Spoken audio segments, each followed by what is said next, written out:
For those of you who do not have your first and last name on the screen, please go to the rename function for for Zoom, and put your first and last name on the screen. Please put the name that appears on your calendar, not your current name if you've got married or changed your name, but we do need your first and last name on the screen.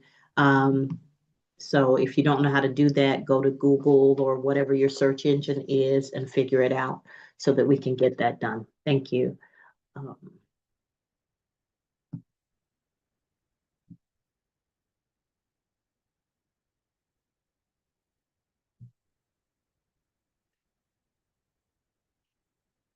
So I'm going to rename myself. I'm going to take my cursor. I'm going to put it next to my picture on the screen.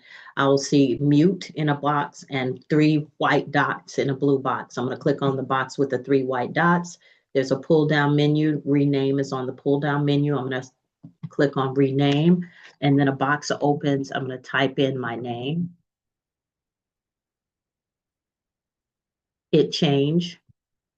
And my name has popped up on the screen.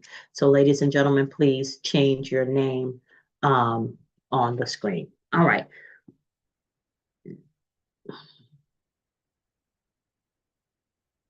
One moment.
여자애 좋았어, 비.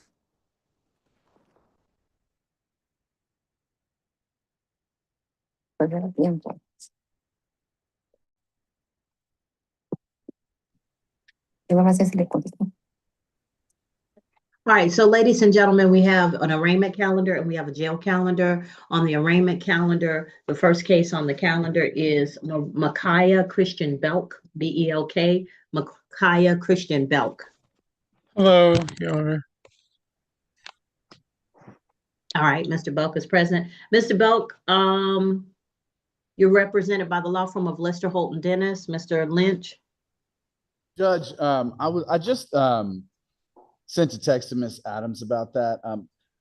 I believe this is scheduled for a plea. I was sending her some documentation and hoping we can get a little bit of movement on the plea offer. If we could just hold on that to where me and Miss Adams have a final discussion about that, but I believe we're going to resolve that today. All right.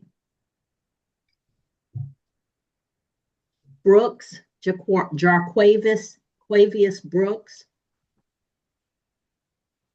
Jarquavius Brooks. Last call for Jarquavius Brooks. Mr. Brooks doesn't have an address on file from what it's saying, so he may not have gotten a notice.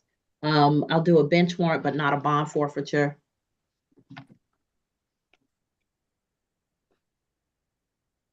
All right, Shakele Wendell Davis. Shakele Davis. Yes, how you doing, Judge? I'm good. How are you? So I'm you're before the court for marijuana 1 ounce or less, improper lane change, and no insurance. Did you hire an attorney? Did you wish to have an attorney appointed to you, or did you wish to represent yourself? I would like to represent myself. Are you over 21? Yes, ma'am. All right.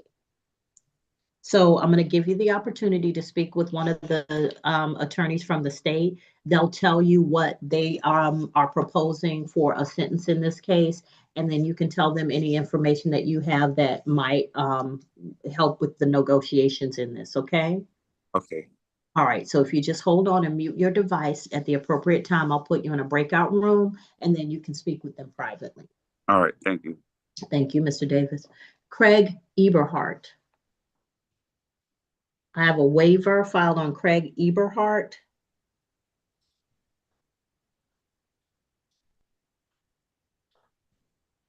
Waive.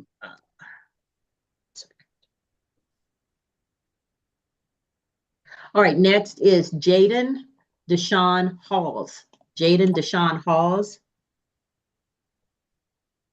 Judge, I believe we filed a There was- waiver on that case. I don't see it on my calendar. It was filed yesterday, Your Honor. I'm Okay. not sure. I have a note that it was filed yesterday. All right.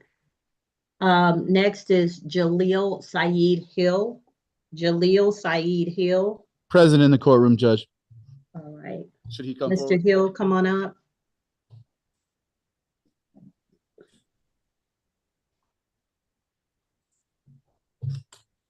Mr. Hill, you're charged with no insurance and stop or yield sign violation. At least one of those, if you currently have a license, at least one of those could suspend your license if you don't have a NOLO available to you. Did you wish to have an attorney represent you? Did you wish to represent yourself, or have you hired an attorney? Can I use the counsel that's in the courtroom or no? Sure. So I'll appoint the law firm of Lister Holt and Dennis to assist you. They will speak with you about your case. They will speak with the state about your case, and then they'll make an announcement at the appropriate time, okay? Yes, ma'am. All right, just have a seat for me. Thank you. All right, if your name is not on the screen, it's going to be hard for me to assist you, so you need to put your first and last name on the screen, okay? Prince Charles Lawrence. Yes, ma'am, I'm here. So, Mr. Lawrence, it is my understanding that your attorney has passed away. Yes, ma'am, she did. Okay. So, did you wish to have an attorney appointed to you? Yes, ma'am. Okay. All right. So, Mr. Lawrence will go ahead and appoint the attorney to assist you.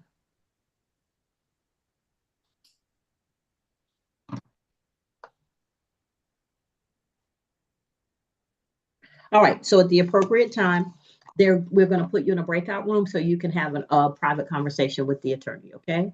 Okay, yes, ma'am, thank you. All right. Thank you, sir. Just mute your device. Michael Orlando Layton. Michael Orlando Layton. Looks like he's in the courtroom, Your Honor. All right, Mr. Layton, you're before the court for speeding 21 to 25 miles per hour over the limit. Sir, did you wish to have an attorney appointed for you? Did you wish to represent yourself, or have you hired an attorney? Can I represent myself? You may. Yes, sir. Are you over 21? Yes, ma'am. Okay, so one of the assistant solicitors is going to speak with you. They'll probably come down to the courtroom and speak with you directly as soon as they can, okay? All right, appreciate it. All right, just have a seat for me.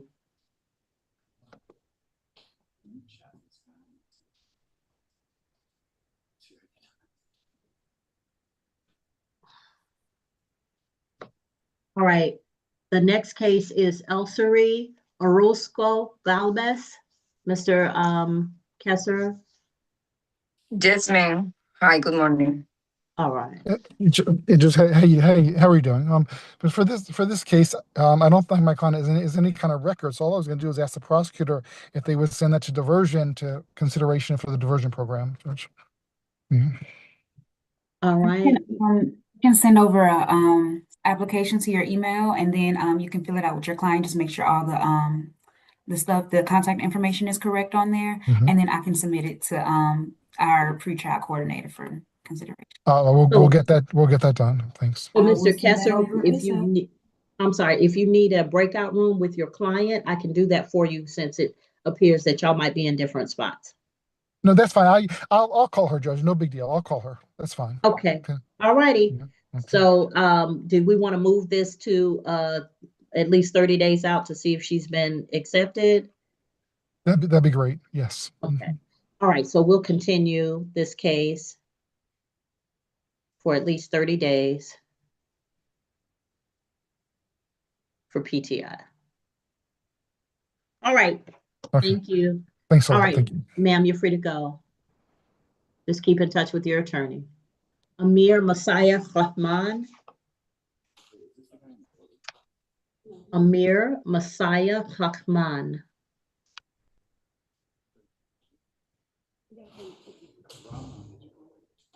Last call for Amir Messiah Rahman. They request a bench warrant forfeiture. The bench warrant and bond forfeiture will continue.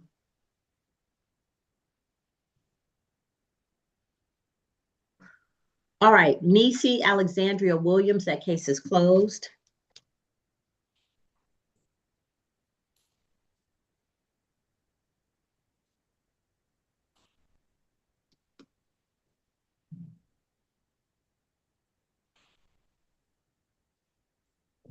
And that's it. So we have remaining on the calendar Belk, which is maybe a plea, Brooks bench warrant, Davis, which is a negotiation with the state, Eberhardt waiver, Hawes waiver, Hill, that's an appointment. Lawrence is an appointment. Layton is a negotiation with the state. Orozco Galvez is going to be continued for PTI. Rahman is bench warrant bond forfeiture, and Williams is closed. All right, Mr. Lynch, tell me what you need. One moment, Your Honor. Ms. Adams, tell me what you need. If I could be placed in a breakout room with Mr. Davis Shakeli. All right.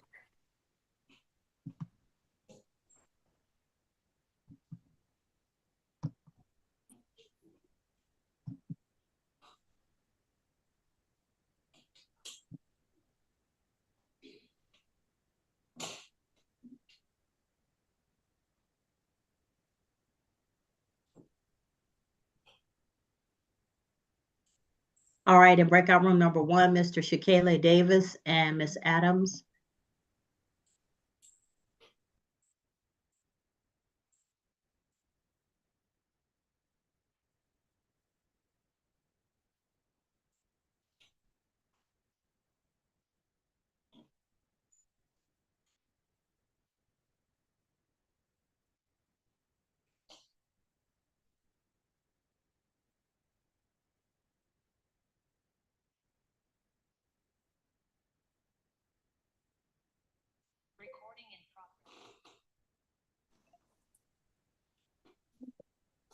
So, Mr. Ellis.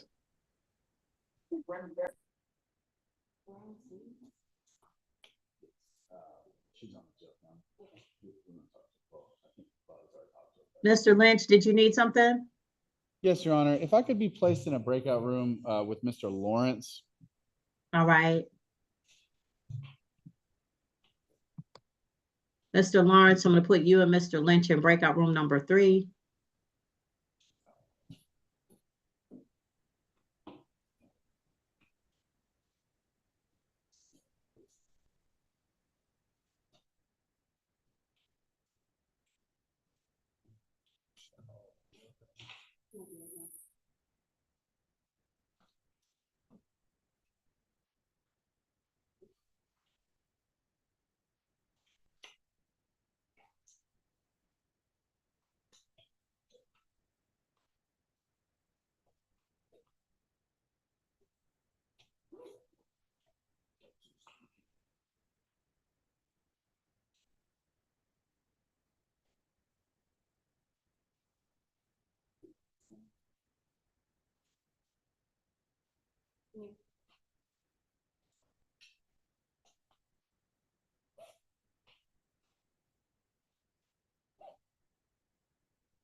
Your Honor, I have an announcement for Hill when the court will allow.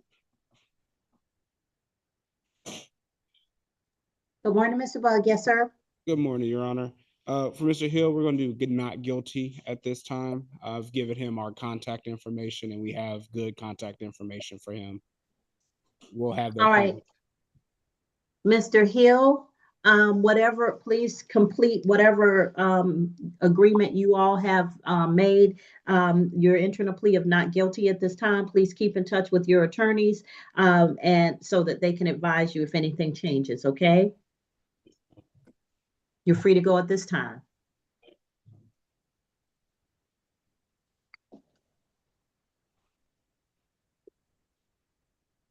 Your Honor, good morning. I have a question. I'm Frank Calloway Yes, Mr. Calloway. in reference to Mr. Everhard. Yes, Mr. Calloway, his case, the attorney has filed what's called a waiver. That means that they are waiving his right to appear today, and they're going to go talk to the solicitor's office about his case. So if you're a witness for the solicitor's office, I would advise you to speak with the victim witness supervisor. Well, I'm the victim in the case. Okay, so is anybody here from the solicitor's office?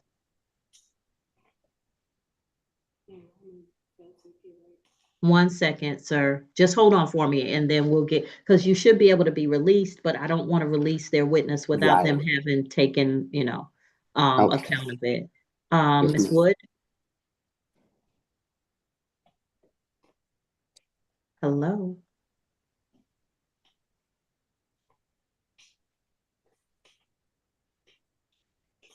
Ms. Wood or somebody from the solicitor's office?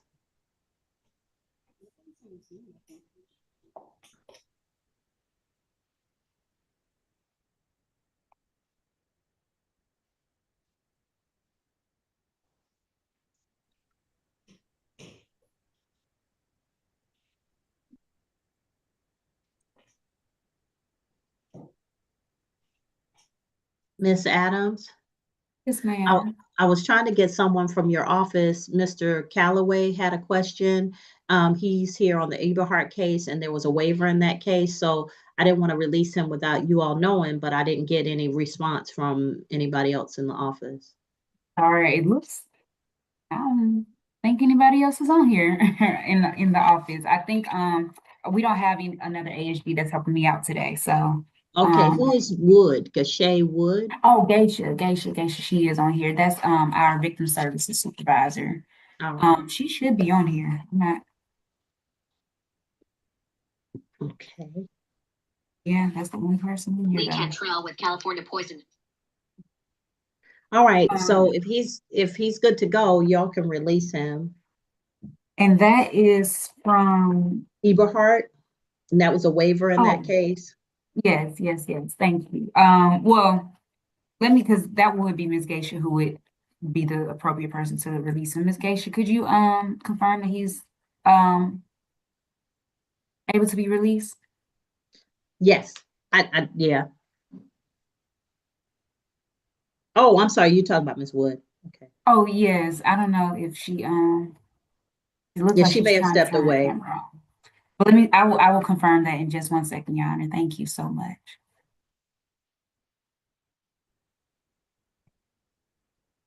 And I'm going to step down to the courtroom now as well to talk to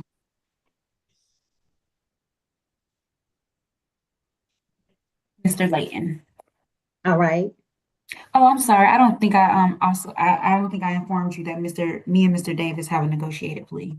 All right, Mr. Davis, turn on your camera. Let's go ahead and take that before Miss Adams steps to the courtroom. All right, raise your right hand for me. You solemnly swear or affirm any testimony you give in this matter will be true. I can't hear you for some reason. There you are. Do you agree to the oath, sir? Can you hear me now? Yes. Do you Okay. solemnly swear or affirm any testimony you give will be true? I can't hear you. Do you solemnly swear or affirm any testimony you give will be true? Yes, ma'am. Okay. All right. So you're before the court on State of Georgia versus Shakele Wendell Davis, 2023 CR 04469 for marijuana 1 ounce or less, count 1, improper lane change, count 2, no insurance, count 3. Miss Adams, what have you and Mr. Davis decided in this case? I forgot to ask him how he wanted to plead. Is he NOLO He is eligible? NOLO eligible, but he's only pleading to the improper lane change. Everything else will be no. I'm having a technical difficulty with my phone. I can't really hear you. Okay, can you turn it up? Maybe you turned it down on the side by accident. Oh no, my alarm pad went off. Oh, is that what it was? Can you hear us now? Yeah, I hear you a little bit better now. Okay, so which plea are you entering to improper lane change? A guilty plea or a NOLO plea? The improper lane change? Yes. Guilty. Okay. By entering a plea of guilty to improper lane change, counts 1 and 3 will be no pros. You give up the right to have a trial by jury or judge. You give up the right to have the state prove your guilt beyond a reasonable doubt. You give up the right to have the presumption of innocence in your favor. You give up the right to confront witnesses, subpoena witnesses, present testimony and evidence on your behalf, to not incriminate yourself. And if you are not a United States citizen, a plea of guilty or no contest could negatively impact your immigration status. Do you understand all of these things, sir? Yes, ma'am. All right. Factual basis recommendation, please. Yes, Your Honor.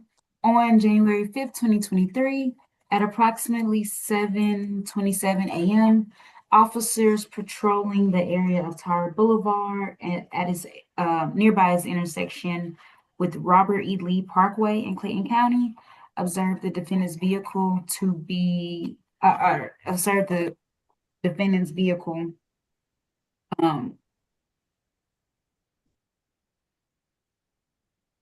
change lanes without first ascertaining that the lane change could be made safely. As to count 2, the state is recommending a $50 fine. Counts 1 and 3 will be no cost. All right. So, sir, the fine is $50, $83.25 with the surcharges, and I'll give you 30 days in which to pay. Did you need more than 30 days? No, 30 days should be fine. You said 83.25. Yes. Okay. So $83.25. Sir, I'm going to send you your information by email, but we need to get your email. Do you know how to use the chat function? Yes, ma'am. All right. So go to the chat function, click on new chat, and you're going to send a chat to April Heddens, April. Okay. All right. Send her your first and last name and your email address. And once you send that, you'll be good to go. Just make sure you pay it within the 30 days. Your information will tell you how to pay in person, online, or by phone.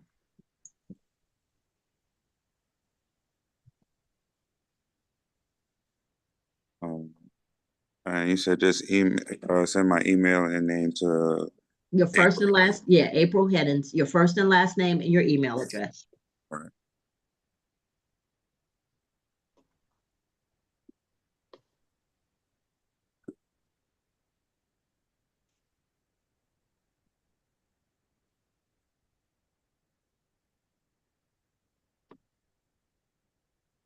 And when you're done, let me know.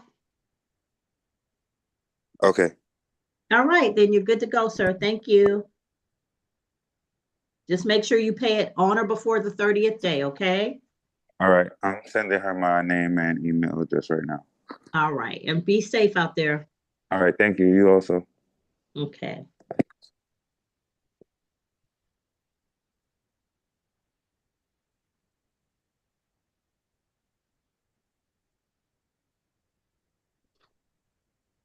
All right, once you send it, you can sign off. All right, so I have left on the calendar Belk, which is possibly a plea, Lawrence and Layton. Your Honor, as far as Lawrence, I'm going to send the state some information, and I believe we're going to have a resolution shortly after they receive that. Okay. And then Belk, I'm going to momentarily, I'm going to touch base with Ms. Adams about that. I just got done talking to Mr. Lawrence. Okay. All right, we'll be back.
Mr. Lawrence.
Mr. Lawrence, if you can hear me, I'm still waiting for your text message.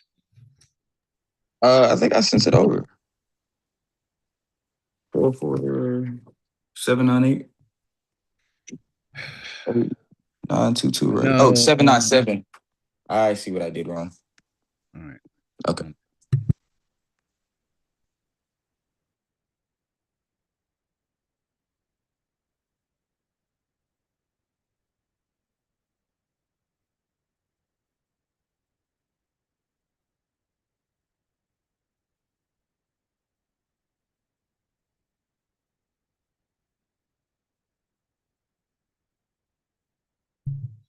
I have an update for the court when the court will allow.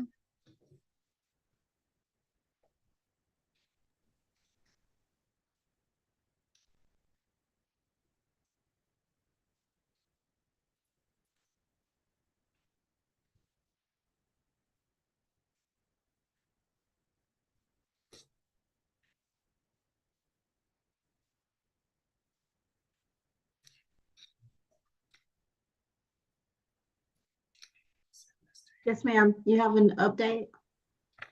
Yes, me and Mr. Layton, we've reached a negotiated plea. All right, Mr. Layton, come on up.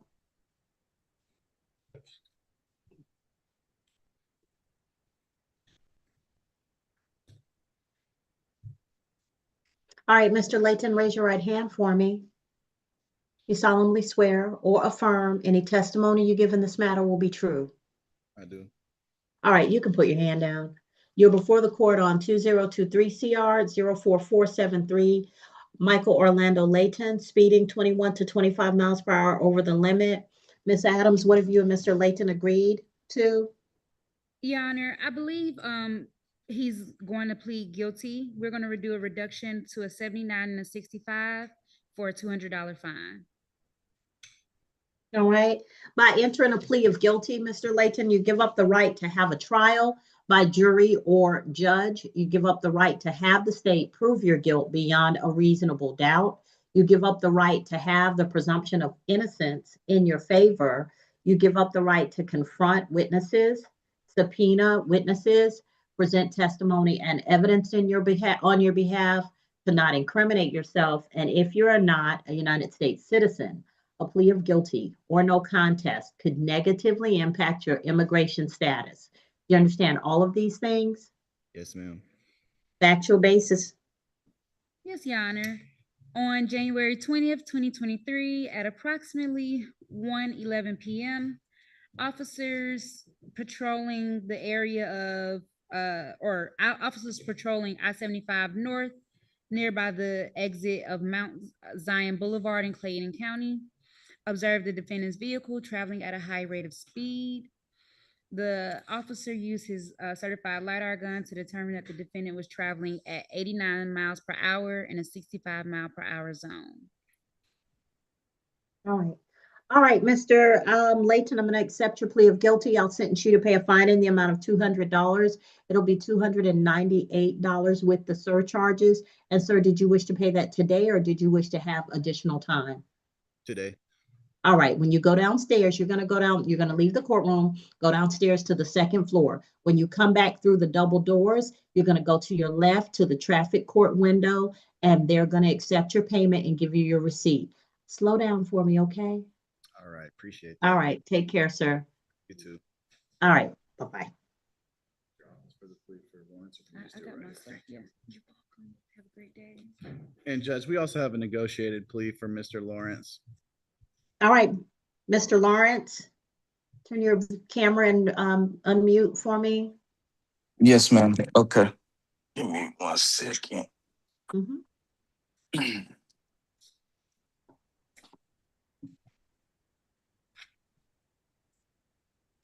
All right, sir. Raise your right hand for me. You solemnly swear or affirm any testimony you give in this matter will be true. Yes, ma'am. All right, you're before the court on, you can put your hand out. You're before the court on State of Georgia versus Prince Charles Lawrence, 2023 CR 04471 for driving driving on a suspended or revoked license, no license, license not on person, and traffic violation. You're represented by the law firm of Lister, Holt, and Dennis. Mr. Lynch, what does your client plead to the offenses before the court? Judge, that's going to be a no contest plea to, I believe, count 4 for the red light violation offense. And I think the other charges will be null pros. All right, by entering a plea of nolo to count 4, counts 1, 2, and 3 will be null pros. You give up the right to have a trial by jury or judge. You give up the right to have the state prove your guilt beyond a reasonable doubt.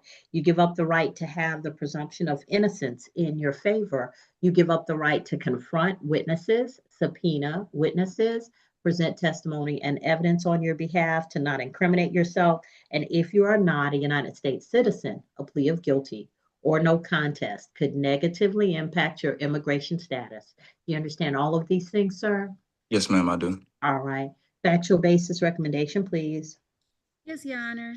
On December 26, 2022, at approximately 12:46 a.m., officers were dispatched to a motor vehicle accident on Anvil Block Road, near its intersection with South Park Boulevard. At the time of officers' arrival, they met with the defendant, who stated that that he was making a left turn while the traffic control device was red. All right. Go ahead, ma'am. As to count 4, the state is recommending a $100 suspended fine. The remaining counts will be null pros.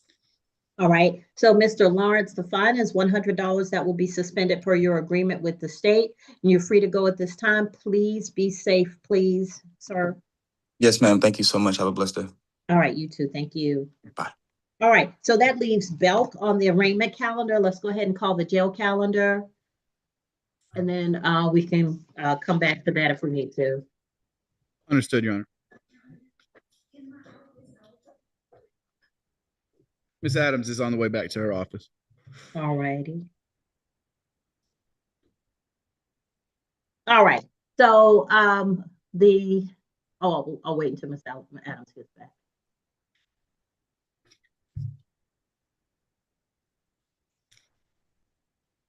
Well, the first matter is a probation matter, and Judge, that's going to be a stipulation. All right, Mr. Bridges. If you want to go ahead and bring out Mr. Bridges and just get that done while we wait. Yeah, that's fine. You bring out Mr. Bridges.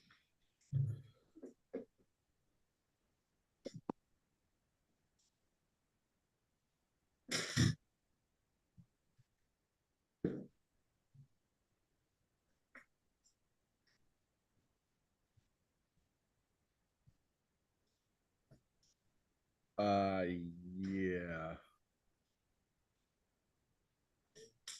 Yes, I've talked to Howard.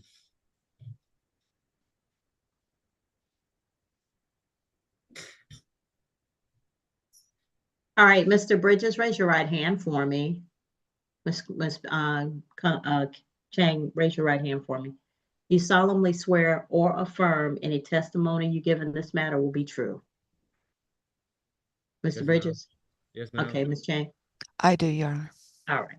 All right. So, Mr. Dequan Aveya Bridges, this is case 2022 CR 00630 for Mr. Bridges was before this court and convicted of DUI alcohol less safe on the 26th day of August 2025. He was sentenced to 12 months probation. He has 7 days remaining. The sentence was not told. This is his third hearing, and he failed to avoid injurious and vicious habits. He's tested positive for THC on June 24th of 2026. He also failed to pay and is currently $390.50 in arrears. He's represented by the law firm of Lister, Holt, and Dennis. Mr. Lynch, what is going on with your client? Judge, I don't know if I can fully answer that. I do know we are going to stipulate to the violation and ask the court to accept the recommendation from probation. Mr. Bridges, what's going on, sir? Why we keep doing this? All right. Well, what happened was me and my brother got the same vape. He got a vape. Mine's a nicotine vape. He got sir, you're going to stop right there. Because, I mean, you just really playing with me. You done been before me 4 times now, at least. And you just, sir, have you known me to be stupid? No, ma'am. I mean, in our previous interactions, do I seem stupid to you? No, ma'am. Okay, so if you took the first hit off that vape, you realize what it was and you put it down. Sir, no, please don't. Don't do it. Mr. Bridges, don't lie to me because you're just lying to yourself. I've been doing this for 10 years in this court. I had another 4 years downstairs. So I have heard every crazy cockamamie story you can come up with. We're not dumb. You have violated 3 times. This is your third hearing. You just don't intend to do right. And that's okay. This is your life. But, sir, I'm going to just say if you want to spend your time in the nasty jail in a jumpsuit that's been worn by thousands of people um, in conditions that I wouldn't put my dog in, but you want to. And now, I mean, I'm not even flexing on the sheriff. It is just jail. Jail is bad. Any jail, but you keep coming back. And so I'm not sure what it is that you're not fixing in your own head. But sir, you don't have to lie to me because I mean I have heard all the good lies. We clear? Yes, ma'am. Okay. So what I'm saying to you is what you're doing is you're doing something to yourself. You're putting yourself back in the Clayton County Jail. You're putting yourself back in jeopardy. That's what I need you to think about. You're ruining the quality of your life. People out here seeing the world. They go into soccer games and football games and they working and then taking vacations and they having houses and cars that are paid for and buying things and sitting out in their backyard and cooking and grilling and people are doing all of those things and enjoying life and you keep coming back to the Clayton County Jail. This will be the last time. Okay, if you say so. I'm gonna just let you have that. I don't believe you, but if you say so, I'm gonna let you have that. I want you to be right. I want you to be right. But you've shown me previously that you just something ain't right. You got me? Something's not right. And I want you to be right. So what's the recommendation, Ms. Chang? Your Honor, probation recommends that the balance of 7 days be revoked, credit for time served since July 22nd, and close the case.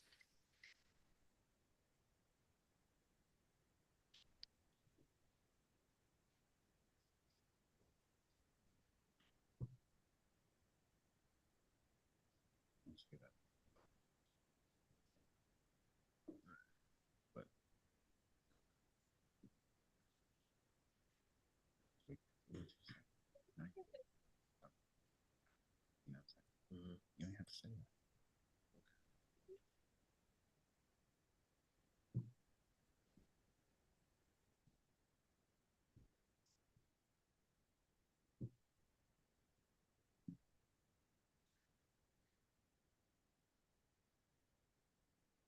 that. All right. So I have defendant shall have 7 days revoked, with credit since July 2nd, and case shall be closed. July 22nd. I'm sorry, July 22nd. And case shall be closed. Yes, Your Honor. All right, Mr. Lynch, anything? Not at this time, Judge. All right. Mr. Bridges, sir, I think you got to really seriously consider what's going on in your life. And, folk don't think about it as a good way to kind of get themselves to the next level, but get some counseling. Figure out what it is going on in your life that makes you keep repeating these behaviors. Counseling is a good thing. I don't know why people think it's a bad thing. You're just really talking to somebody. But if you got counseling, you might figure out why you keep coming back here and why you can't move forward with your life. And that would be a valuable thing to know. Okay? Yes, ma'am. All right. You're free to go at this time. Your Honor, that's all I have this morning. May I be excused? Yes, ma'am. Thank you. Thank you, Your Honor.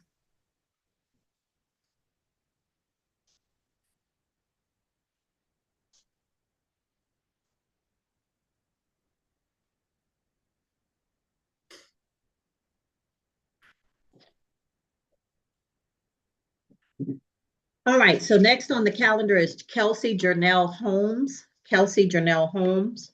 Judge, I believe that's going to be a negotiated plea today, but I do need a conference with Mr. Holmes a little bit further. All right, Thomas Howard. That will be a negotiated plea today.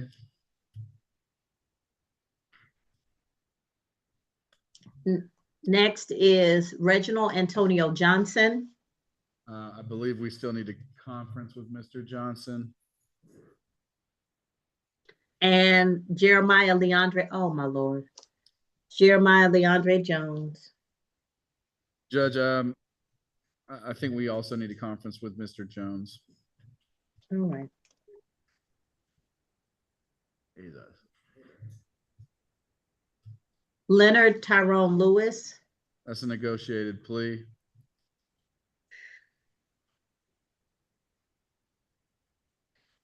Ooh, Kenneth Pack. He was just here. Judge, I think we continued him though from the last time he came. Okay, I think you're right because he was a little still altered. Yes. Judge. Okay. And that'll probably be a negotiated plea as well. All right. Thaddeus Reed. I believe that person is not in custody at this time. Looks like they paid the SSD. Okay. And they have bonded out. And I sent the order over to you, Judge. Thank you. So that was paid in full? Miss Powell. Oh, the order says that because he was incarcerated. Oh, okay, no problem. So he already paid in full. Oh, okay. So let's change it to paid in full. Okay, I'll update that. Well, now he has two, Miss Val. Did he pay them both? Oh, I'm sorry. No, he has an actual case. He has a new case. So he has one. I found that really weird. When I looked it up, it looked like he already bonded out on his battery. And so I guess he needed to be arraigned. But when he did the SSD, it looked like they let him go. I think we need to put him back on. We'll put him down as OTB.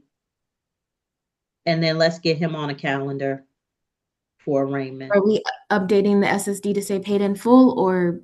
Yes, we'll update the SSD to say paid in full. Then for his second case, so that paid in full is the 2021, and then the second case, 2023, is OTB, and then he'll be on an arraignment calendar. Yes, ma'am.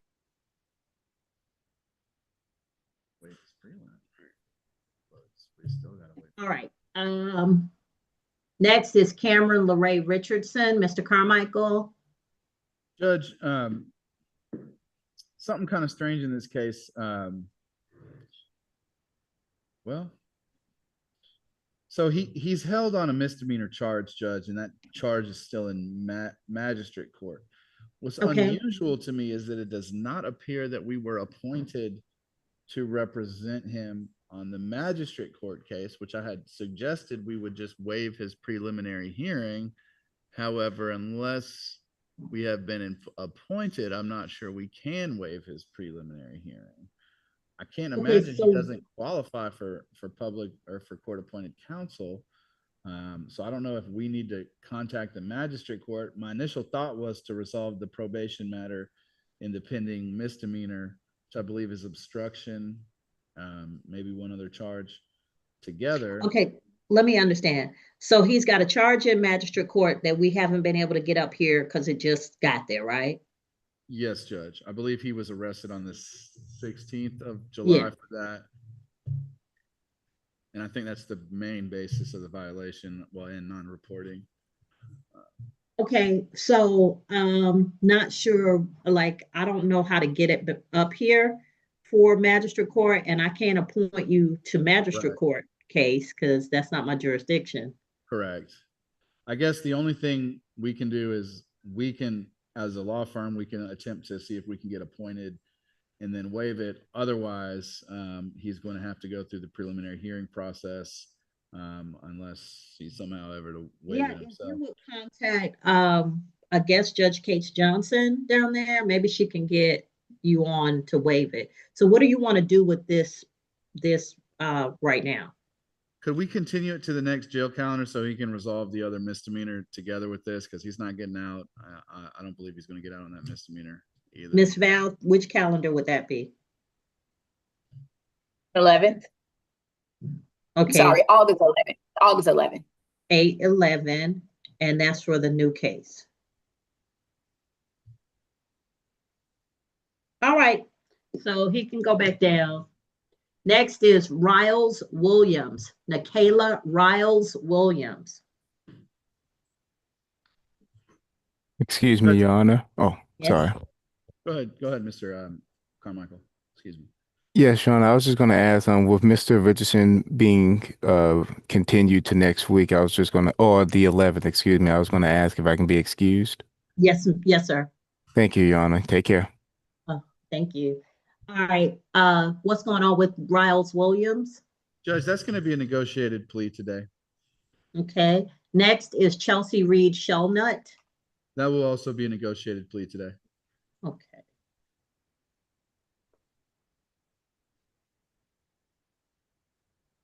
All right.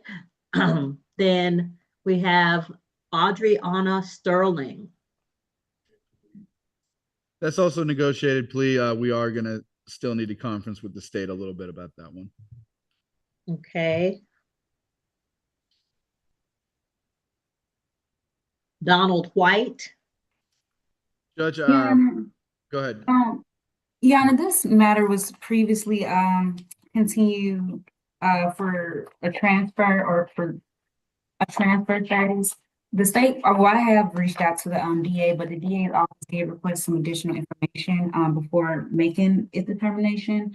Due to my oversight, I recently provided the information to the DA's office, so I'm still waiting its determination. Considering that the state would ask for a brief continuance so we can receive that decision. I just don't know how long we're going to indefinitely hold Mr. White. Yeah, because we gave you, this was continued from June 23rd, so he's been sitting in jail this whole time. If the DA's office is not able to move more nimbly, then they're going to lose a lot of cases. So if he wants to go forward today, I'm willing to go forward. Thank you, Judge. We'll need a conference with Mr. White. All right. So conference with White. Because, yeah, I'm not going to be held hostage to when they decide to move on something. Next is Tony Lynn Wilcox. I think we need a conference with Miss Wilcox, Judge. And last is Demetrius Dion Williams. That is a negotiated plea. Yes, Judge, that will be a negotiated plea. I may need to conference with the state briefly about that. All right, so this is what I have. Bridges is a stipulation and agree, and we've already done that. Holmes is a plea. Howard is a plea. Johnson conference. Jones conference. Lewis plea. Pack plea. Reed is paid in full on the first one and OTB on the second one. Richardson is continued to the August 11th calendar. Riles Williams plea. Shelnut plea. Sterling is a conference or a plea? It'll be a conference and then a plea, I expect, Judge. All right. Plea. White conference, Wilcox conference, and Williams plea. All right. Let me know what you have. Judge, if we could first go forward with Thomas Howard. Okay.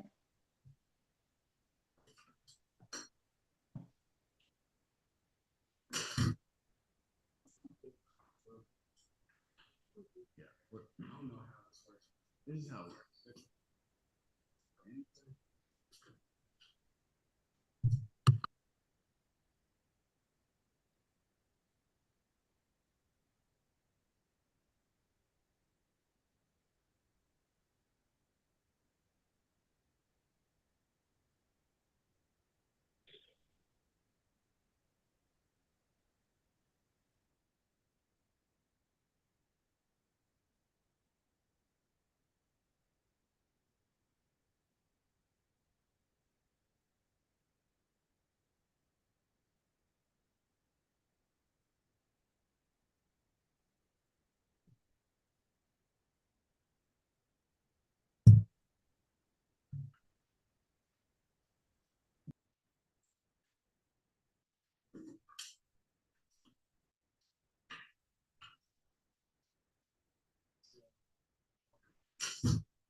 Step this way.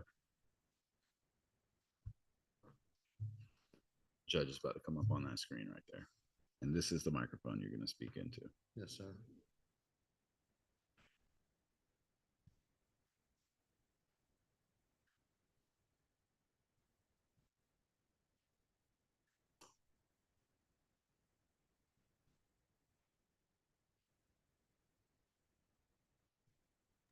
Mr. Howard, raise your right hand for me.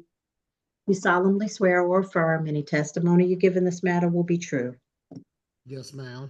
All right, you can put your hand down. So, Mr. Howard, you're before the court on State of Georgia versus Thomas D. Howard, 2026 CR 07057 for public drunk, count 1, littering, count 2, criminal trespass, count 3. Mr. Lynch, what does your client plead to the offenses before the court? Judge, he pleads guilty to count 2, littering. Mr. Howard, by entering a plea of guilty to count 2, counts 1 and 3 will be no prost. You give up the right to have a trial by jury or judge. You give up the right to have the state prove your guilt beyond a reasonable doubt. You give up the right to have the presumption of innocence in your favor. You give up the right to confront witnesses, subpoena witnesses, present testimony and evidence on your behalf, to not incriminate yourself. And if you are not a United States citizen, a plea of guilty or no contest could negatively impact your immigration status. Do you understand all of these things? Yes, ma'am. All right, factual basis recommendation, please. Your Honor, on July 2nd, 2026, at approximately 4:30 p.m., officers were dispatched to 199 Upper Riverdale Road, Southeast Jonesboro, Georgia, in Clayton County, and that's the Amco gas station, in reference to a disturbance. Upon officers' arrival, they spoke with the owner or the person who owned the food truck that's located on the Amco property, who stated that they wanted the defendant to leave the property. The complainant, which is the food truck owner, stated that he told the defendant that the cigarette that he was smoking was bothering his customers, and that he needed to leave. The defendant refused to leave.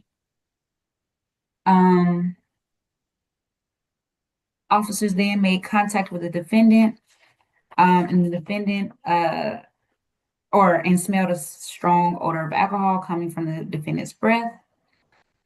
The defendant was asked what was inside the brown bag that he was holding, and then in response, he threw the bag on the ground and stated it was nothing. Inside of the bag was a Bud Ice can.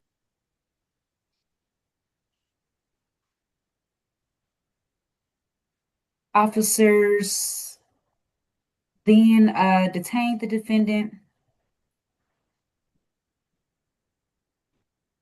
advised him that that if he were to return to the gas station, he was going to be arrested. At that point, Howard was arrested for criminal trespass, littering, and public drunkenness.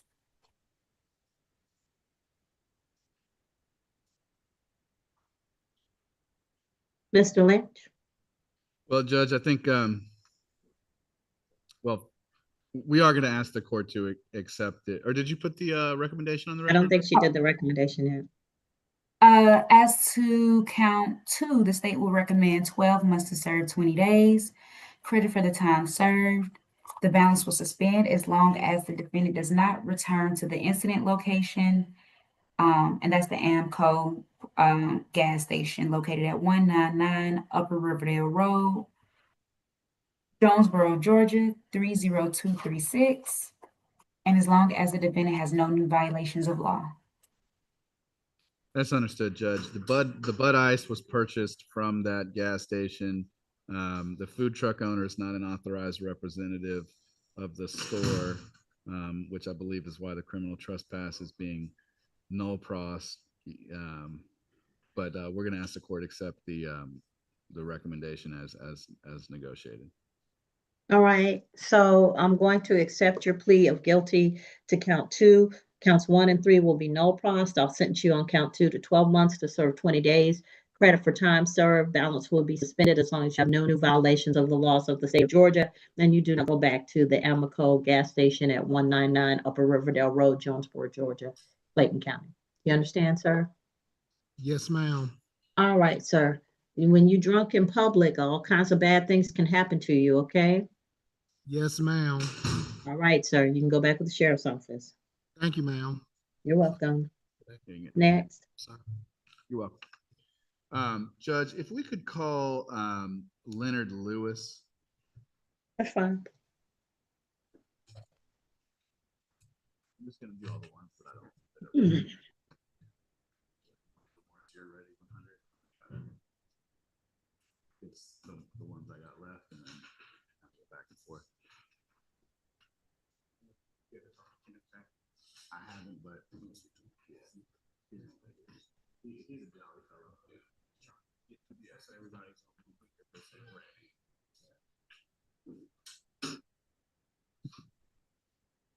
I'll talk to Kenny and yelling.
Oh, you somebody's information.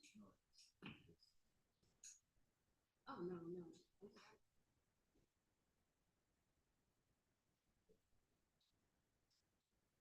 No, he cleaned my business. Oh, well, just forward it to me. She sent me a photo? Yeah.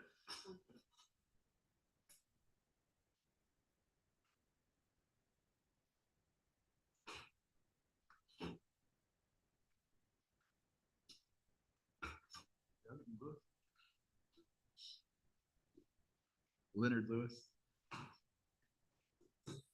Sorry, that's on me. I thought somebody.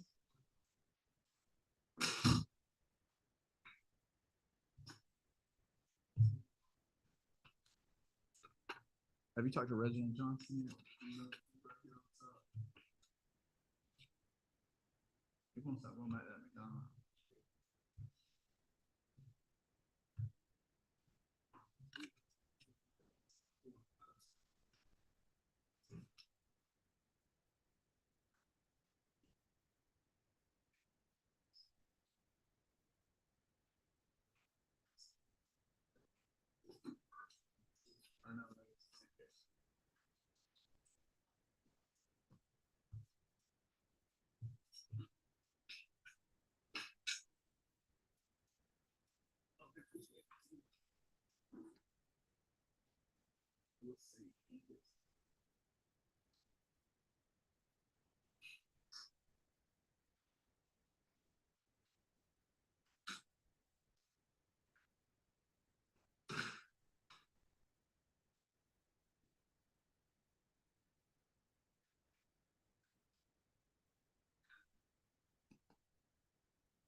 Raise your right hand for me, sir. You solemnly swear or affirm any testimony you give in this matter will be true. Yes, ma'am, Judge. Okay, you can put your hand down, Mr. Lewis. You're before the court on State of Georgia versus Leonard Tyrone Lewis, 2026 CR 07048 for simple assault. You're represented by the law firm of Lister Holton Dennis. Mr. Lynch, what does your client plead to the offense before the court? Nolo. By internal plea of nolo, sir, you give up the right to have a trial by jury or judge. You give up the right to have the state prove your guilt beyond a reasonable doubt. You give up the right to have the presumption of innocence in your favor. You give up the right to confront witnesses, subpoena witnesses, present testimony and evidence on your behalf, to not incriminate yourself.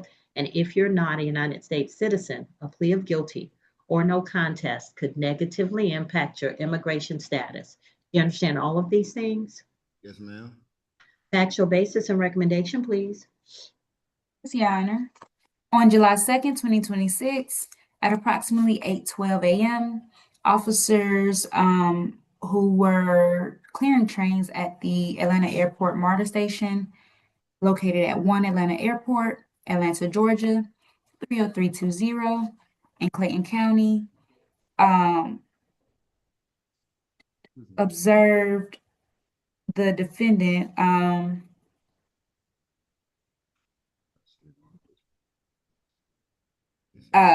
the train when he asked the defendant to go downstairs, tap out of the train station and back into the paid area, since they had reached the end of the train travel line. The defendant was visibly frustrated as he walked downstairs, and at some point he turned around and shouted, "I'll beat your ASS," to the officer.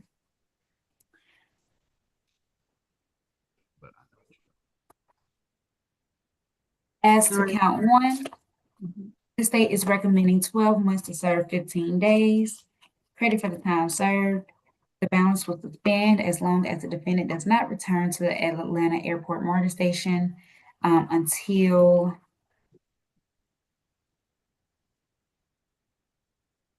I'm sorry. I forgot to mention that he was given a 60-day suspension that was effective August 1st, 2026, with a resumed writing date of 9/29/2026. So my recommendation is he is not to return to that station until September 29th, 2026, and he's to have no new violations of law. All right, Mr. Lynch. Judge, I'm going to ask the court accept the plea as negotiated. Mr. Lewis, that little fit you had was not worth 15 days in jail. Oh, can we agree to that? Yes, ma'am, Judge. All right. So I'm going to accept your plea of nolo, 12 months, 15 days, credit for time served, balance will be suspended as long as you do not go back to the airport station, MARTA station, until September 29th of 2026, okay? September 29th of 2026, you cannot go back to airport MARTA. Okay. All right, and no new violations. All right, sir, let's act better so we don't end up in this foolishness, okay? Yes, ma'am, Judge. Thank you. Thank you. All right, next.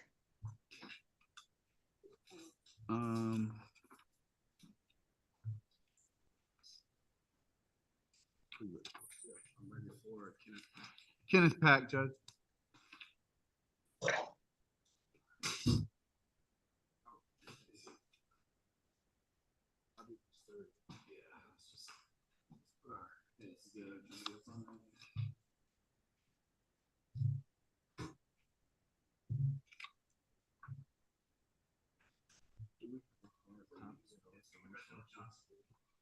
Yes. Yes.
Yes, ma'am. No.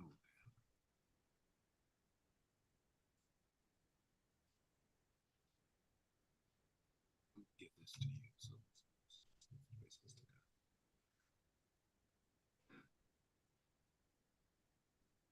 All right, Mr. Pack, raise your right hand for me, sir. You solemnly swear or affirm any testimony you give would be true. yes, Your Honor. All right, you can put your hand down, sir. You're before the court on 2026 CR 06962 for criminal trespass and simple battery. You're represented by Mr. Bug. Mr. Bug, what does your client plead to the offenses before the court? Your Honor, we're going to plead. You got to speak up, Mr. Bug, into the microphone. Sorry, we're going to plead nolo, Your Honor, to criminal trespass, and I believe that the simple battery is being null pros. All right, by entering a plea of nolo to criminal trespass and simple battery, we will be no pros. You give up the right to have a trial by jury or judge. You give up the right to have the state prove your guilt beyond a reasonable doubt. You give up the right to have the presumptions of innocence in your favor. You give up the right to confront witnesses, subpoena witnesses, present testimony and evidence on your behalf, and to not incriminate yourself. And if you're not a United States citizen, a plea of guilty or no contest could negatively impact your immigration status. Do you understand all of these things, Mr. Pack? Yes, Your Honor. Mr. Bug, any concerns currently? No, Your Honor. All right. Factual basis recommendation?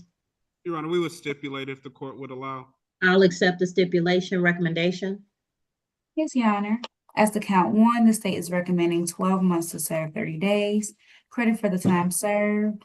The balance will suspend as long as the defendant has no new violations of law. All right. Mr. Pack, I'm going to accept your plea of nolo to count one. Count two will be no pros.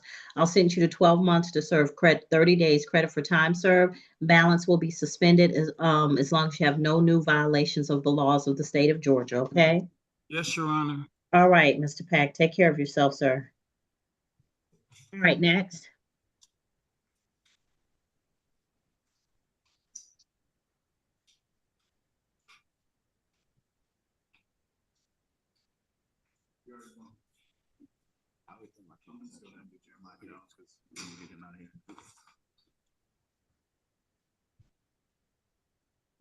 Oh, yeah, that's a good point.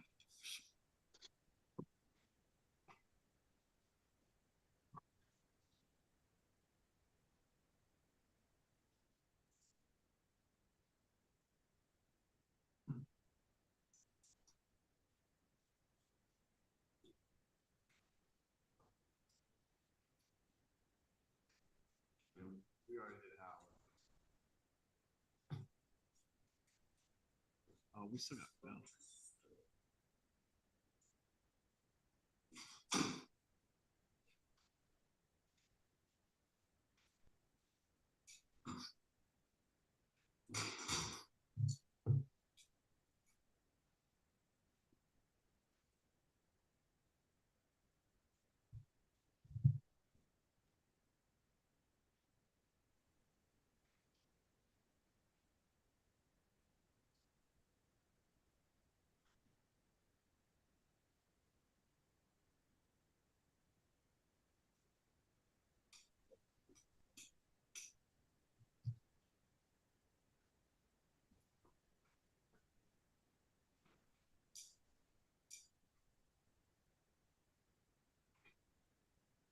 Raise your right hand for me, sir.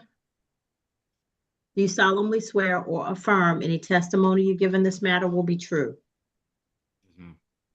All right, you can put your hand down. Mr. Lynch, who's this? This is Jeremiah Leandre Jones, Judge. All right. Mr. Jones, you're before the court on State of Georgia versus Jeremiah Leandre Jones for criminal trespass. You're entering a plea of, I'm sorry, this is case 2026 CR 07058. What is your client plead to the offense, Mr. Lynch? No contest, Judge. All right, by entering a plea of nolo, Mr. Jones, you give up the right to have a trial by jury or judge. You give up the right to have the state prove your guilt beyond a reasonable doubt.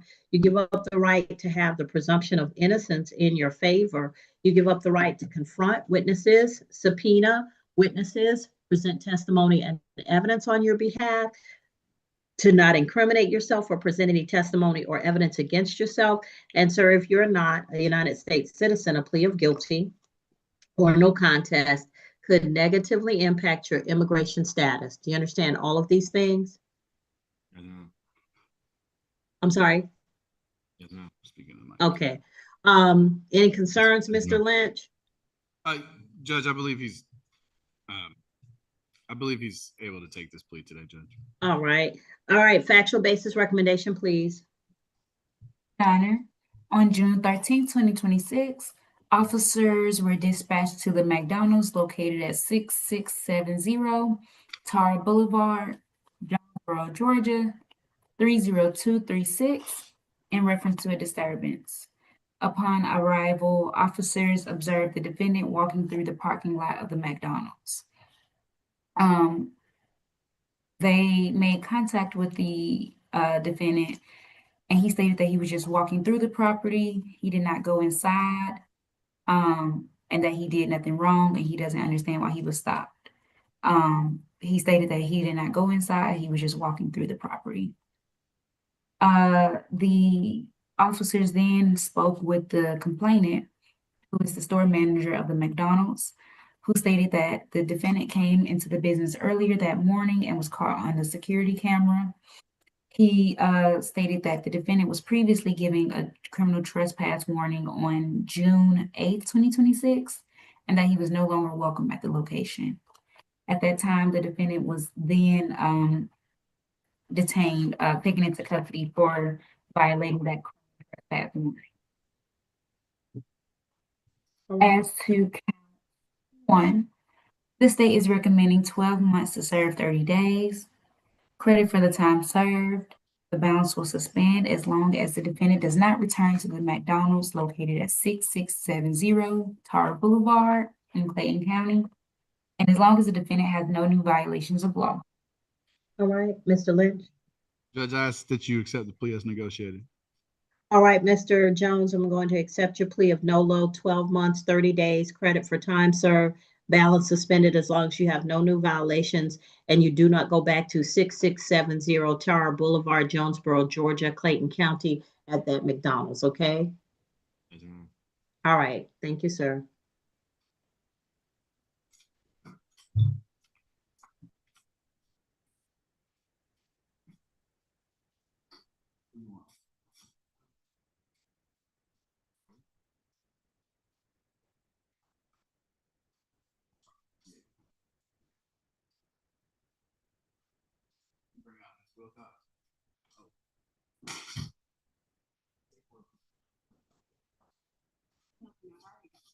Oh, you did?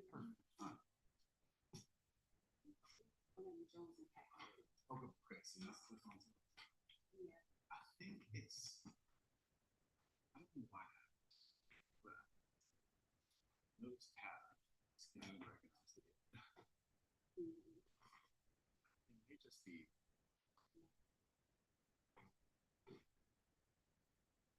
the way it comes up from there somehow. Yeah, they might be waiving that premium at first hearings, so you can hear quickly without quickly.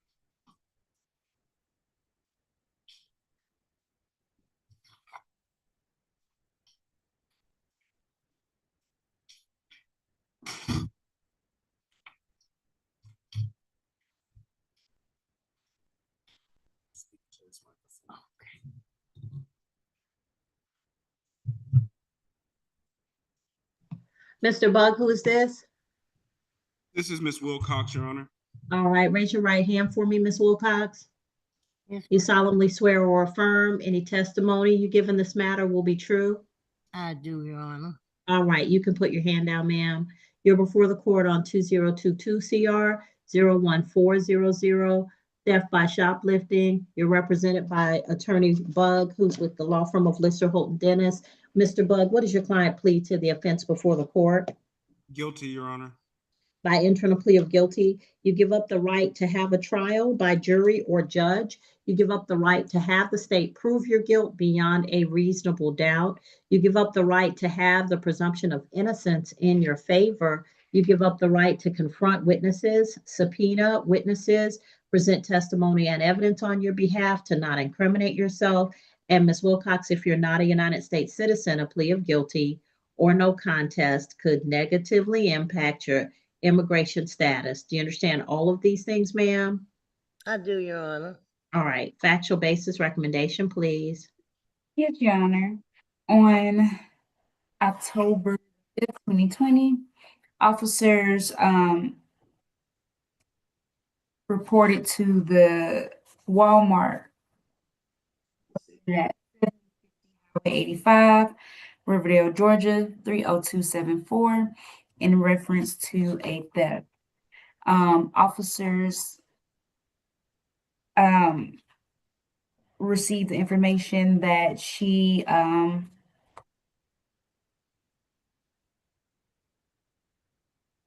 concealed a total of $46.75 worth of merchandise, and that she walked past all points of sale with those unpaid items. Officers then detained the defendant.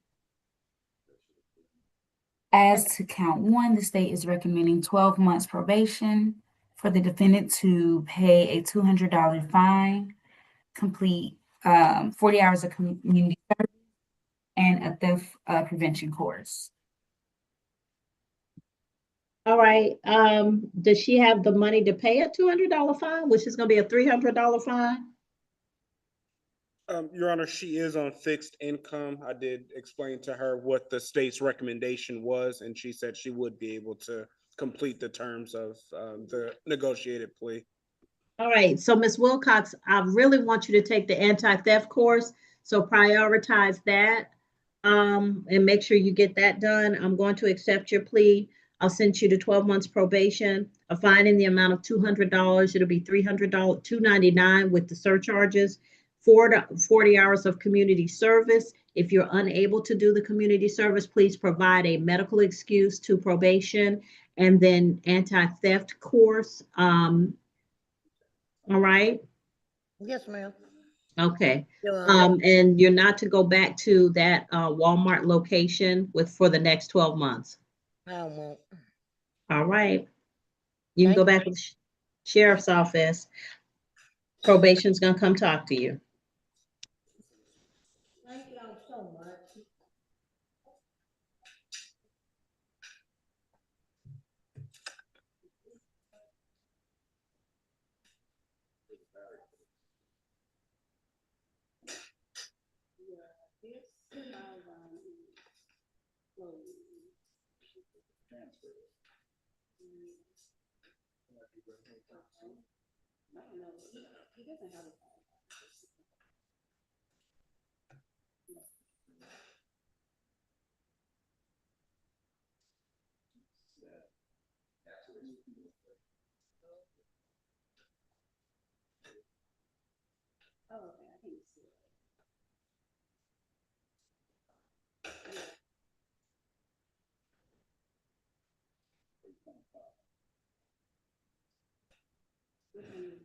For like his charges and everything.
You want to speak into this red mic? Right here. Yes, sir. All right, who's this, Mr. Bug? Reginald Johnson, Your Honor. All right, Mr. Johnson, raise your right hand for me. You solemnly swear or affirm any testimony you give in this matter will be true. Yes, ma'am. All right, Mr. Johnson, you can put your hand down. You're before the court on State of Georgia versus um, Reginald Antonio Johnson, 2026 CR 07059 for criminal trespass. Mr. Bug, what does your client plead to the offense before the court? Nolo, Your Honor. By internal plea of nolo, you give up the right to have a trial by jury or judge. You give up the right to have the state prove your guilt beyond a reasonable doubt. You give up the right to have the presumption of innocence in your favor. You give up the right to confront witnesses, subpoena witnesses, present testimony and evidence on your behalf to not incriminate yourself. And if you're not a United States citizen, a plea of guilty or no contest could negatively impact your immigration status. Do you understand all of these things, sir? Yes, ma'am. All right. Factual basis recommendation, please.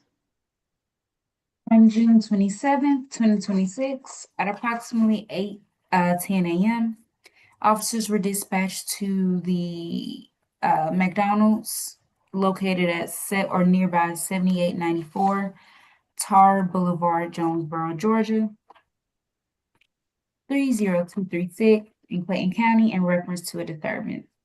Upon arrival, officers made contact with the defendant, who acknowledged that he had been previously criminally trespassed from the McDonald's location before for similar incidents. The officers then made contact with the manager of the McDonald's, who stated that the defendant entered the restaurant, went behind the counter area, reached over the counter and began harassing customers while asking them for money. The complainant, the McDonald's manager, advised that several customers complained about the disruption. And at that time, she also identified the defendant as the same individual who had previously been issued a criminal trespass warning and barred from the property. As to count one, the state is recommending 12 months to serve 60 days. Credit for the time served. The balance will suspend as long as the defendant does not return to the McDonald's located at 7894 Tar Boulevard, Jonesboro, Georgia, and as long as he has no new violations of law.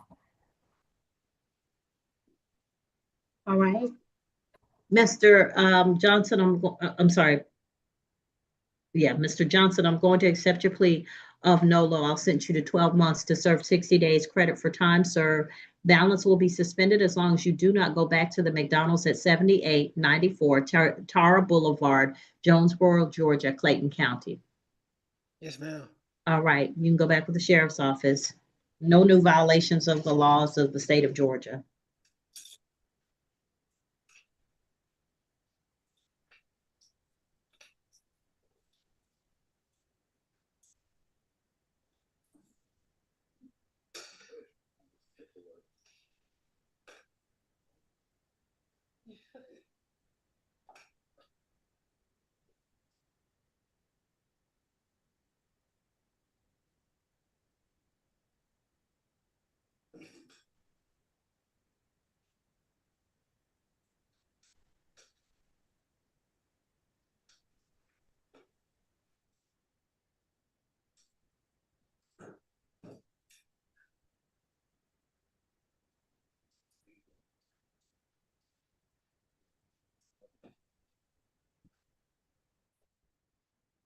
Your Honor, may I be placed in a breakout room with Ms. Adams to speak about Ms. Sterling? Yes. Thank you.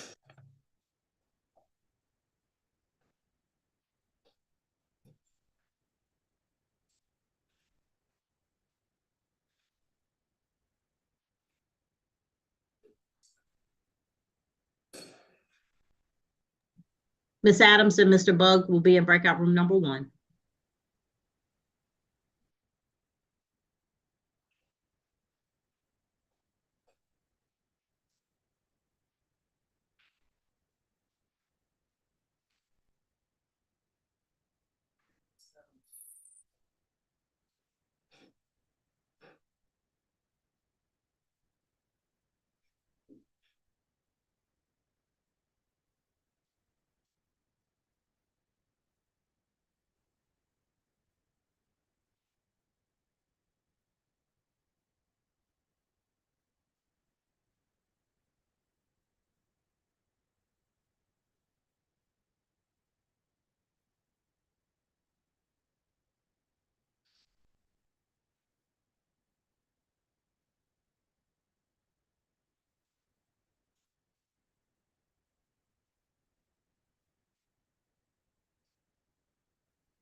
Your Honor.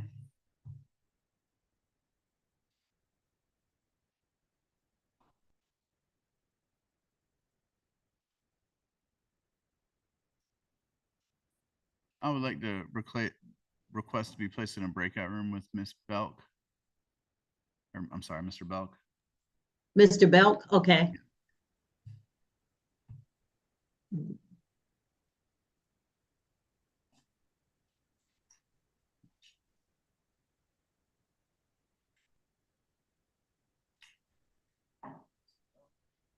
All right, Mr. Belk and Mr. Lynch are in breakout room number 5.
Your Honor, we have Miss Sterling when the court will allow.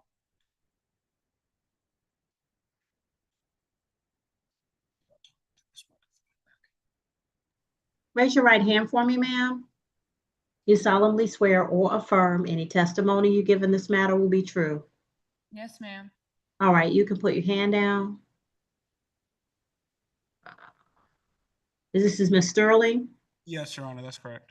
Ms. Sterling, you're before the court on case 2026 CR 07054, Audrey Anna Sterling, for a simple battery count 1, a simple assault count 2, public drunk count 3, terroristic threats count 4, simple battery family violence count 5, criminal trespass count 6 and 7. Mr. Bug, what does your client plead to the offenses before the court? We're going to plead nolo, Your Honor, to count 5. All right, by entering a plea of nolo to count 5, simple battery family violence, you give up the right to have a trial by jury or judge. You give up the right to have the state prove your guilt beyond a reasonable doubt. You give up the right to have the presumption of innocence in your favor. You give up the right to confront witnesses, subpoena witnesses, present testimony and evidence on your behalf, to not incriminate yourself. And if you are not a United States citizen, a plea of guilty or no contest could negatively impact your immigration status. Do you understand all of these things? Yes, Your Honor, I do. Factual basis of recommendation, please, Ms. Adams. Yes, Your Honor. On July 4th, 2026, at approximately 5:30 a.m., officers responded to 8528 Stonewall Jackson Drive, Jonesboro, Georgia, 30238, in reference to a domestic disturbance. Upon arrival, officers made contact with Liz Rodriguez, who is the alleged victim, who advised that when she had arrived home from work that morning, the defendant was already inside of the residence, visibly intoxicated, making a scene and using profane language. The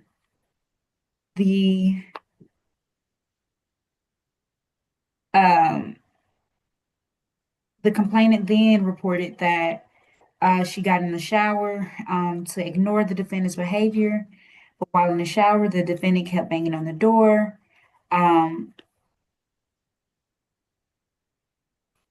shouting that she had to use the restroom. The defendant then kicked the door in and caused damage to the door frame, to the door and the door frame. Then it was reported that the defendant walked up to the victim, grabbed her by the neck, and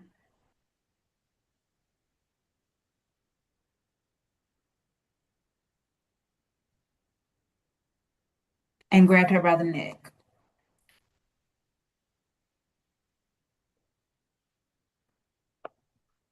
Officers then made contact with the defendant, who was visibly intoxicated and had highly blurred speech. The defendant stated that she had not done anything and that she was on the couch the entire time.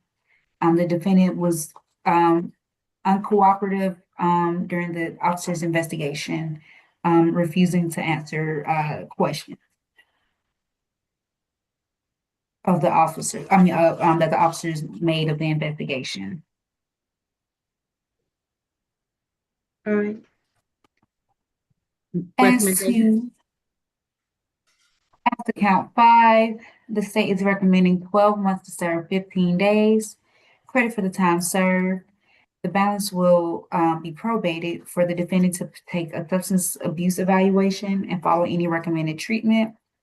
And then the balance can suspend as long as the defendant does not return to the incident location, which is the 8528 Stonewall Jackson Drive, Jonesboro, Georgia 30238 location. And as long as the defendant does not have any contact with the victim, Liz Marisol Rodriguez, and as long as the defendant has no new violations of law. Okay. I did want to make the court aware that Ms. Jocelyn Sterling, Audrey's sister, is present in the court, and she wished to address the court during the plea today. And I'll just defer to the court whether or not. Come on, Ms. Sterling. Freedom Village. Mm-hmm. Yes.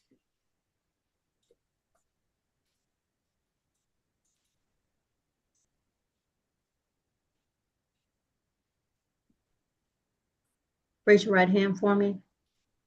You solemnly swear or affirm any testimony you give in this matter will be true. Yes, Your Honor. All right, you're gonna have to speak up for me and speak into the red microphone. And what's your name? I'm Jocelyn Sterling. Jocelyn Sterling? Mhm. All right, tell me what you need me to know. I am Audrey's sister.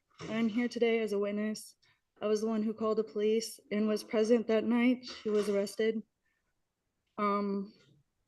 Looking back at that night, I was struck and terrifyingly normal it felt. Sorry, excuse me. I am struck by how terrifying normal it felt when someone was banging on our door at 3 a.m, and my immediate reaction was to explain to the people she was staying with, this is simply Audrey. This is what she does. It rolled off my tongue so naturally, and I hate how normal it was for me to say that about my own sister. And how many years of enduring the chaos it took for that phrase to become second nature. As hard as it is for me to stand here today, I believe Audrey needs to stay where she is. It breaks my heart to say it, but it is safer for her, and she is better off in jail. I have been dealing, thank you. I've been dealing with this cycle for decades now, and nothing has worked. She has gone to jail, paid her fines, and done the same thing. She has gone to jail, went on probation, and still did the same thing. She has gone to jail, lost custody of all of her kids, and she's still out here doing the same thing. She has gone to jail, went through 3 different programs, treatment programs, and graduated, and is still doing the same thing. She has gone to jail and moved away to Texas for a year and is still out here doing the same thing. I wish so badly that I can stand here today and look at her and tell her I'm proud of her for how far she has come. But instead, I am standing here and begging you to do something different. What we have, do something different than what we've have already tried. Because the reality is, she is out and it is nothing but a constant hardship and heartbreak for everybody around her, especially her kids. She does not make it easy. The mental load and the distraction she brings to our family almost daily, combined with the heartbreak she has caused her children. This is devastating, and it breaks my heart to watch her children see her this way. She is still actively using, she is still drinking, and she remains deeply, profoundly destructive. She has destroyed every relationship with nearly everybody in her life and burned every single bridge she has ever built. I am asking the court to recognize that the traditional cycle is failing her and is failing our family. We need to have a different approach before it's too late for her. Thank you, Your Honor. So, Ms. Sterling, not to dig up any deep-seated family issues, but usually when something like this occurs, there's some issue of trauma or abuse or something. Most folk don't just go on a cycle like Miss Audrey Sterling. Something causes it, and for it to be this pervasive. Do you have in your mind an event or events that would have led to this? It's been events over the course of 2 decades, Your Honor.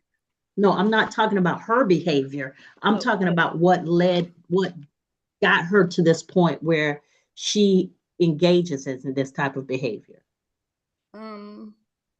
Lack of counseling, lack of resources, the lack of support, because my mom is dealing with mental health issues and she is trying her best. And so I can only assume it's just the lack of. So you believe it's a mental health issue?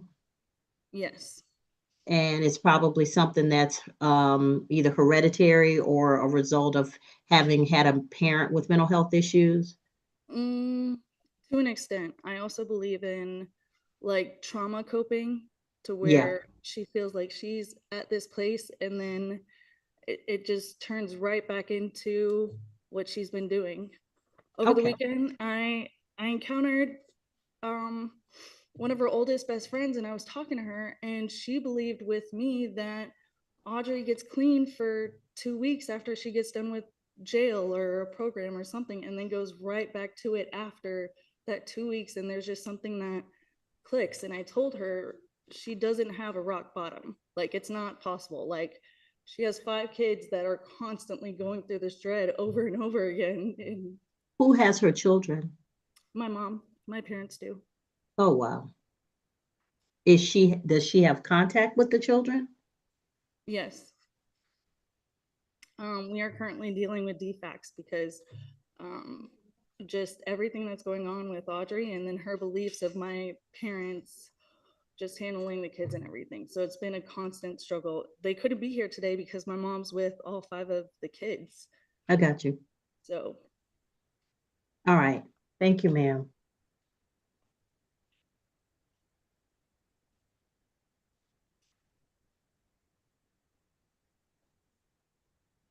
Do you want the defendant Ms. Sterling, yeah.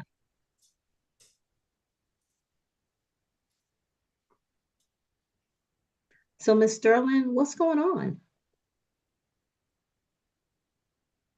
Is what your sister said accurate? To an extent, yes, ma'am. I have had years of clean time up under my belt, and also when I got out of jail or a rehab facility, I didn't have like a in-between place, like you would say, like a transition or something of that matter. And I've been left by myself to do everything on my own. I accept full responsibility for my actions, and I know that I have a problem, that I numb my feelings versus facing them head on. And I want to use my tools that I have. All right, so let's talk about where you are right now. Where have you been living? At the address where the incidents occurred. And who were you living with at that address? My roommate. Okay, so it was just a roommate situation. My roommate, and his two daughters.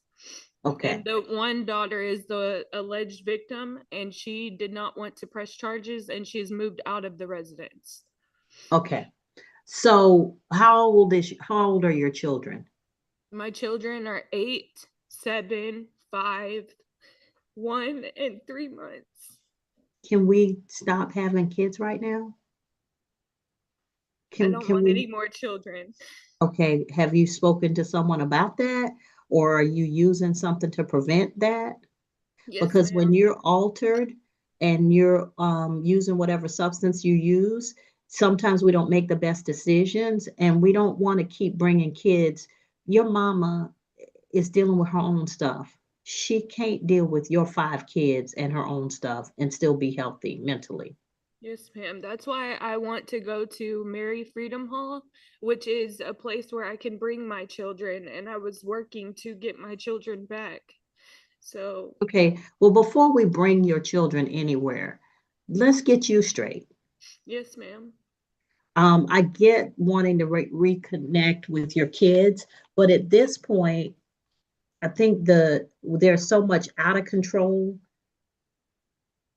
and these babies need some form of stability. If they've been with your parents, like you just had a baby. Yes, ma'am. Are any of the fathers of these children involved Yes. in a positive way? In a way that they can be. My mom is very controlling over the kids. Well, okay, look at it this way. Every time she turns around, you're bringing another kid into the house. So I'm sure she doesn't trust any outside influence with the kids. Can you see why that might be a thing? I understand. Yes, ma'am. But I feel like there's something underlying your issues, whether it's grief, abuse, something happened to you when you were growing up, and you still haven't dealt with that. Yes, ma'am. There's a lot I haven't dealt with. I got you.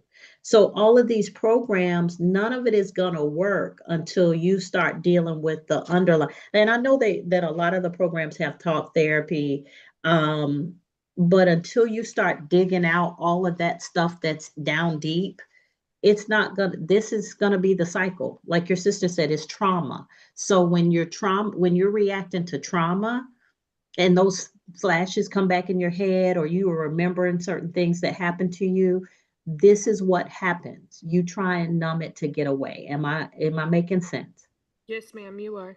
So if you're not dealing with the underlying issue, whatever it is, with what has caused you to be in this state, you're gonna repeat this cycle. Yes, ma'am. And as painful as it is, when you get into a program, you got to dig deep into whatever is causing you. When they're asking you the questions in group, and when you're in individual therapy and they're asking you questions about why you think this is, sometimes it is painful to dig down deep into what it is. And you know what it is, but it's sometimes too painful for you to, you're gonna have to walk through that pain, because you're gonna have to dig it out. Do you understand what I'm saying? Yes, Your Honor, I do. Am I making sense? Yes, Your Honor, you are. Can you think of the things that you need to dig out that you have not done up until this point? Yes, ma'am. Okay. And the reason I say that is because no program is going to help you until you take that step. Whatever the program is, they can only provide the environment for you to do that. But if you get through a whole program and you are still just surface, but you haven't dug up deep to get that stuff up and out, you're gonna come back. You just like your sister said, you have about 2 weeks of white knuckle sobriety. And then after that, those things are gonna come right back. So you gotta, the next time you're in a program, you gotta commit to that. Now, what I would prefer to see is mental health treatment as opposed to, I mean, I don't have a problem with the substance abuse evaluation and any treatment is ordered, but I would also like for her to do some mental health therapy, as well as no alcohol or illicit drugs during the course of the of this probation. Believe I don't know if Mr. Bud can speak to it, but I do believe that the program that she has been accepted to recently has some additional programs, but I think he can probably speak to it a little bit better. So she's Mr. Bug, she's been accepted to this program. You already been accepted. Yes, Your Honor. That is my All right. understanding. So the court is going to allow her to go into the program and to continue in the program. As long as she successfully completes it, she will be compliant with probation. If she fails to successfully complete, then an immediate revocation hearing will be held to determine what special conditions will be imposed for the remainder of her probation. Understand. And how long? Ms. Heddens, do you have that? But if you finish this program, then you're done. Yes, Judge. All right, so I'll accept her plea of nolo, 12 months, 15 days, credit for time served. Balance will be probated for a substance abuse evaluation and any treatment that may be ordered, a mental health evaluation and any treatment that may be ordered. She is not to go back to 8528 Stonewall Jackson Drive in Jonesboro, Georgia, Clayton County. She's to have no alcohol or illicit drugs, and she's subject to random screens for alcohol and illicit drugs. She'll enter this program, Mary, what did you call it? Mary Freedom Hall, ma'am. Mary Freedom Hall, and she will complete all of the requirements of the program. Should she leave the program prior to completion, she will be brought before the court for a revocation hearing for the court to determine any modifications of her special conditions. Okay. Your Honor, just for the record, I'm looking at it online. It's Mary Hall Freedom Village. It's it's in Sandy Springs. Mary Hall Freedom Village. Okay. Yes, Your Honor. All right, Miss Sterling. Honor, was there a do not disturb condition? I'm sorry, was there a do not return condition on? Yes. Okay. Does she have things there? Yes. Okay, so she will have one opportunity to make an appointment through the sheriff's office, the Clayton County Sheriff's Office, to go back to that location to get any undisputed personal property. She will have to have a way to transport it. The sheriff's officers will only be there to keep the peace. Okay? Yes, ma'am. Now, Miss Sterling, don't just grab your children because you want them with you. I get that that's a desire that mamas have. Get your children once you have gotten yourself back intact, because you're just going to make these children just traumatized beyond measure if all they know is instability, if all they know is trauma, if all they know is mama comes, mama goes, mama is not in a good place, mama's in a good place, and all of that back and forth. You will just traumatize them to the point where you're going to raise kids who are in the same situation that you're in. And we don't want that. But your mama doesn't deserve to have to take care any more of your kids. Stop having babies. You're having babies for you. You're having babies for somebody to love you. But these babies don't love you. They love that they are here because you brought them here, but they don't know that you need them to love you. They depend on you, but they're not going to be emotional support for you. You've got to do that yourself. Please stop having these babies. All right? Yes, ma'am. Because that's not fair to them. You're bringing babies into a situation where you're talking about fathers who are doing what they can, which means nothing. You put loading up your family with more babies to take care of. If your mama wanted more babies, I'm sure she could have had them herself. We clear? All right. Also, as a further condition, Miss Sterling will also attend all of her probation reports, whether she has to do it by video or in person, but she will attend her probation reports. All right? Yes, ma'am. All right. I want you to complete this program, but not just complete the program. Don't just get through it. Dig that stuff out and start talking about it. Yes, ma'am. Dig it out. All right? Yes, ma'am. Thank you. All right. You can go back with the sheriff's office.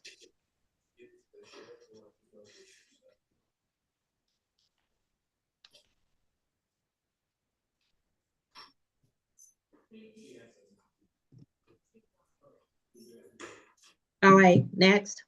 Judge, I know we have a few more things on the jail calendar, but we are ready to go forward on negotiated plea for Micaiah Belt.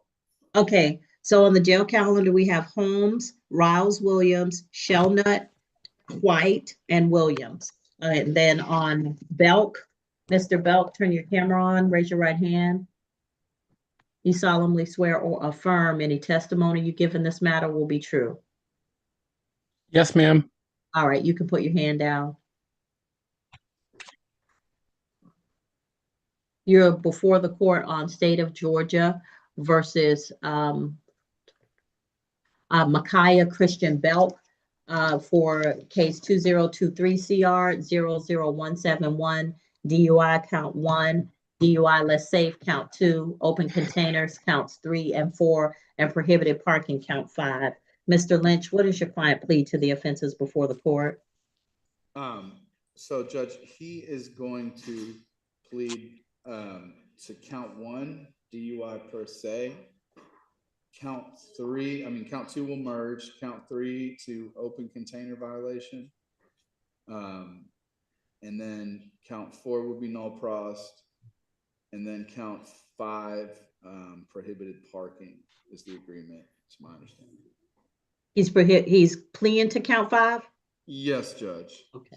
So I have guilty to counts 1, 3, and 5. Count 2 will merge with 1. Count 4 was null prost. That's all right. By entering a plea of guilty to counts 1 and 3 and 1, 3, and 5, you give up the right to have a trial by jury or judge. You give up the right to have the state prove your guilt beyond a reasonable doubt. You give up the right to have the presumption of innocence in your favor. You give up the right to confront witnesses, subpoena witnesses, present testimony and evidence on your behalf to not incriminate yourself. And if you are not a United States citizen, a plea of guilty or no contest could negatively impact your immigration status. Do you understand all of these things, sir? Yes, ma'am. All right, factual basis recommendation, please. On May 21st, 2022, officers responded to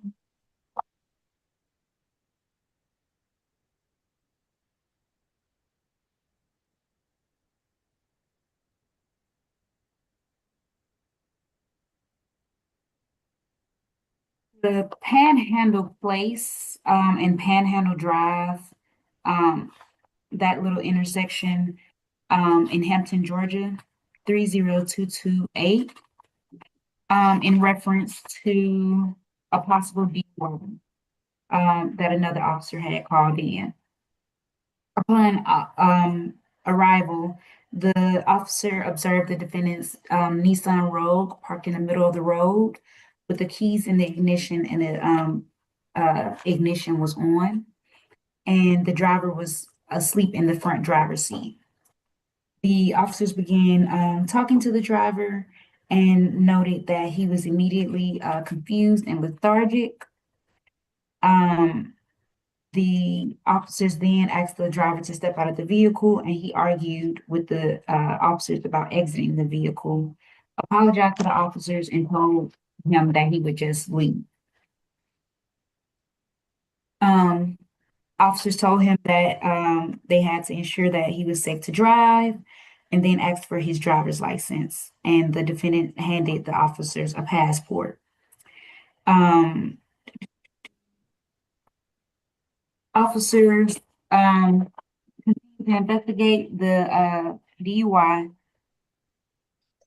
and they asked to see his license again. Instead of showing his license, he pulled up his shirt, then felt his pockets, and slowly turned around while looking down. Turned around, he said, please don't do this to me. Officers then asked the defendant how much alcohol he drank for the day, and he stated that he drank a sip.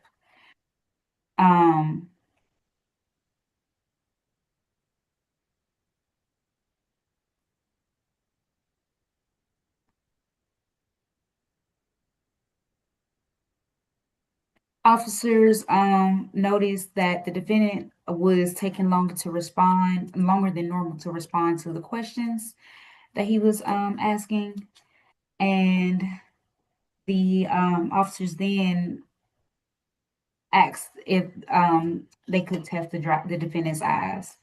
The defendant agreed, and they began perform the HEN test, which the defendant performed poorly. The officer then performed the walk and turn test and observed the defendant to perform poorly. He missed heel to toe on every step. He was offline, and he took 8 steps, but counted it incorrectly. And then during the one leg stand test, the defendant continued to perform poorly.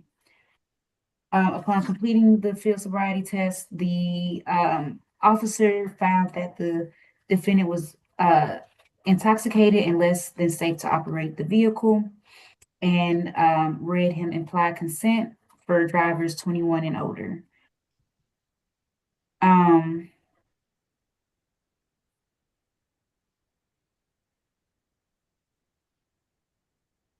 Once the officer asked for blood and urine, the defendant stated, yeah, fine.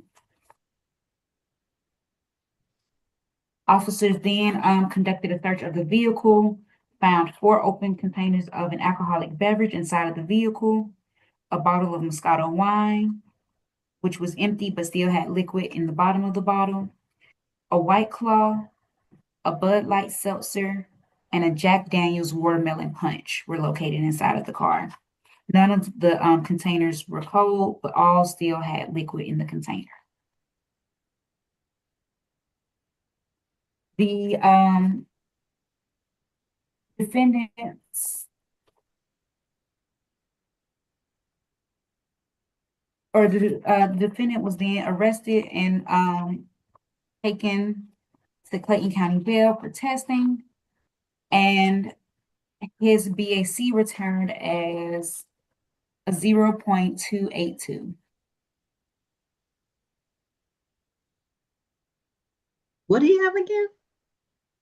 0.2. No, what was in the car? What was in the car? He had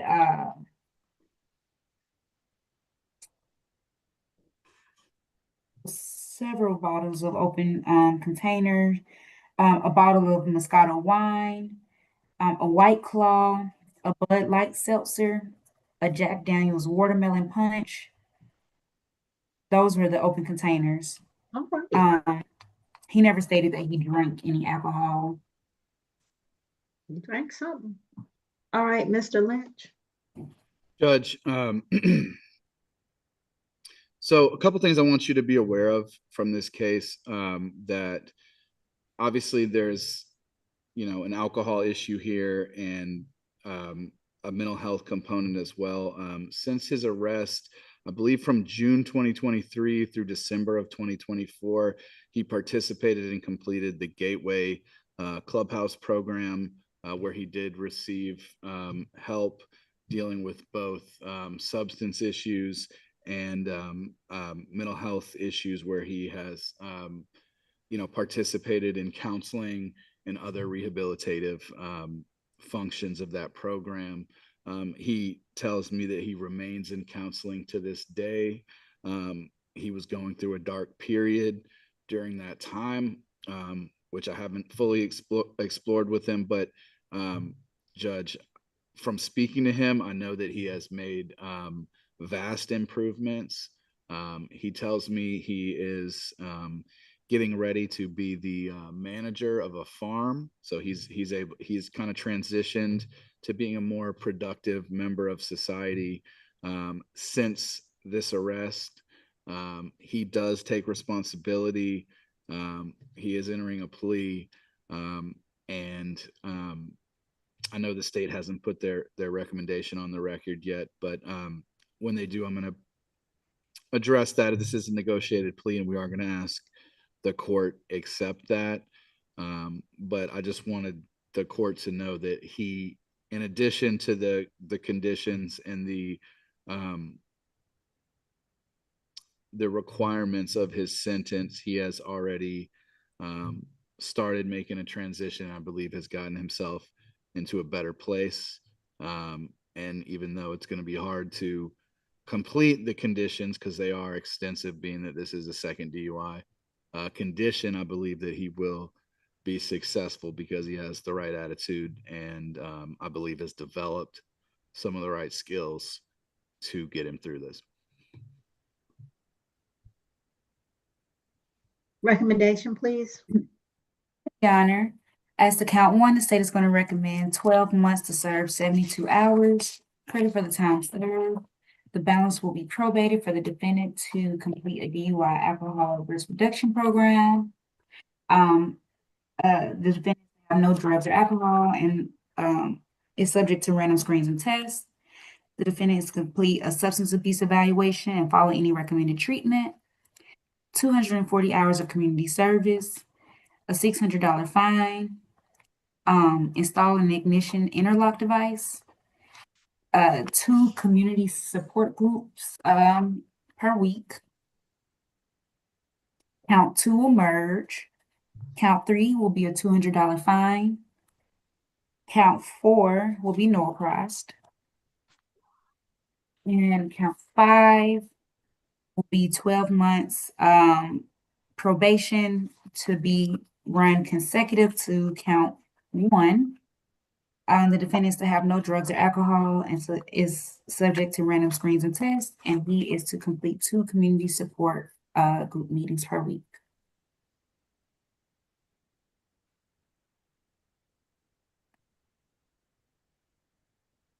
You're muted, Your Honor. All right, Mr. Belk, I'm glad that you have taken the opportunity to do the work necessary to get you back on track. Please continue that because this is lifelong. So counts 1, 2, 3, 4, and 5. Count 1, guilty. Count 2 will merge. Count 3 is guilty. Count 4 is a no process. And count 5 is guilty. On count 1, 12 months to serve 72 hours credit for time served. Balance will be probated for you to take a substance abuse evaluation and any treatment that may be required. A risk reduction course, 240 hours of community service, a $600 fine, plus the surcharges that come with that, an ignition interlock device on your vehicle, 2 community support meetings per week for the cessation of alcohol or illicit substances. So that can be through any program that you're currently working with. It can be through Alcoholics Anonymous, Narcotics Anonymous, or one of those types of programs. On count 2, count 3 will run concurrent with count 1. It's a $300 I'm sorry, it's a $200 fine. And count 5 will run consecutive to count 1, which is an additional 12 months probation, no alcohol or illicit drugs during the course of your probation, and you're going to continue with the 2 community support group meetings per week. Okay. Your Honor, Thank you. I did have one additional consideration to ask or to request Yes, from the sir. court. So, and Mr. Belk may give you some more information about this, but Mr. Belk, I believe, is a resident of South Carolina, where he is, I believe, slated to begin this work as basically managing a farm. I would ask the court to consider to allow him to do phone or mail-in reporting as long as he's in compliance, and to the extent that it's possible. I've explained to him that in order to remain in compliance with so many conditions, that's going to be a lot of work on his end, as far as finding a lab that would be acceptable to the probation office, getting any community service approved. And I've explained to him that if he isn't in compliance, then he will have to appear in court, or in person in the probation office. I know that it's a lot to ask with this extensive of a probation, but I think that the things that he's gotten and the ability to get that job is a positive thing in his life. And if he's able to manage it with phone in, mail and reporting, I would ask that he be allowed to do that as long as he's in compliance, Your Honor. And All right. Any objection from the state? No objection from the state, Your Honor. All right. So Mr. Belk, I'm fine with that. You phone and mail report as long as you remain in compliance. Awesome. Thank you so much. All right. Mr. Lynch, anything else? Nothing further. Mr. Belk, I'm going to put you in a breakout room with Ms. James. She's our probation expert. She's going to get you set up with probation. The quickest way to get rearrested and to mess up on probation is to fail to complete your probation terms and conditions, and to fail to appear for probation reports. Ms. James, I'm going to put you in breakout room number 5 with breakout room number 6 with Mr. Belk. Mr. Belk, once you've completed your intake with Ms. James, then you're free to go, but please ask her any questions that may be relative to your situation, okay? Okay, thank you. All right, go into the breakout room. Thank you. All right, Mr. Lynch, we've completed the arraignment calendar, everyone. And so now we still have several cases on the jail calendar. Let's see. So Holmes, Riles Williams, Shellnut, White, and Williams. Okay. Go ahead, Ms. Adams.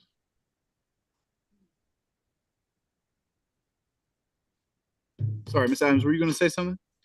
No, I had another question about the earlier calendar. All right. You can go ahead. If we could do Shellnut. Okay.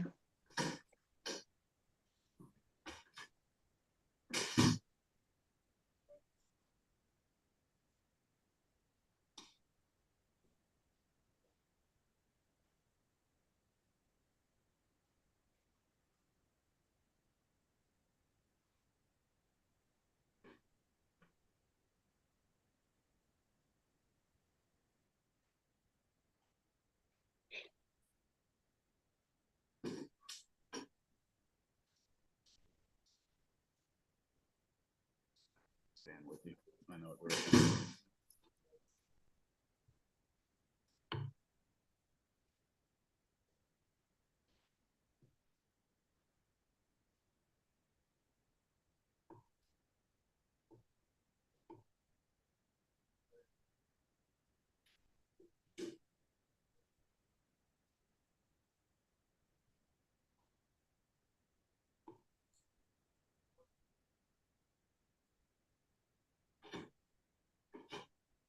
Raise your right hand for me. Barely. Okay. Do you solemnly swear or affirm any testimony you give in this matter will be true? I swear. All right. Who's this again, Mr. Lynch? This is Mr. Shelnut, Your Honor. All right, Mr. Shelnut, you're before the court on State of Georgia versus, no, sorry, wrong calendar. State of Georgia versus Chesley Reed Shelnut, 2026 CR 06824 for theft by shoplifting and obstruction of an officer. You're represented by the law firm of Lister, Holt, and Dennis. Mr. Lynch, what does your client plead to the offenses before the court? Guilty, Your Honor. By entering a plea of guilty to counts 1 and 2, you give up the right to have a trial by jury or judge. You give up the right to have the state prove your guilt beyond a reasonable doubt. You give up the right to have the presumption of innocence in your favor. You give up the right to confront witnesses, subpoena witnesses, present testimony and evidence on your behalf, to not incriminate yourself. And if you are not a United States citizen, a plea of guilty or no contest could negatively impact your immigration status. Do you understand all of these things, sir? Yes, ma'am. All right, factual basis recommendation, please. Your Honor, on June 12, 2026, at approximately 10 a.m., officers were dispatched to the Walmart located at 6665 Highway 85, Riverdale, Georgia, 30274, in reference to a theft. Upon officers arrive, I'm sorry, I said that. Upon arrival, officers made contact with the Walgreens employee who pointed out the defendant who was walking down the street. The employee described the defendant and said that he had the stolen merchandise in his hand. At that time, the officers located the defendant and had approached him.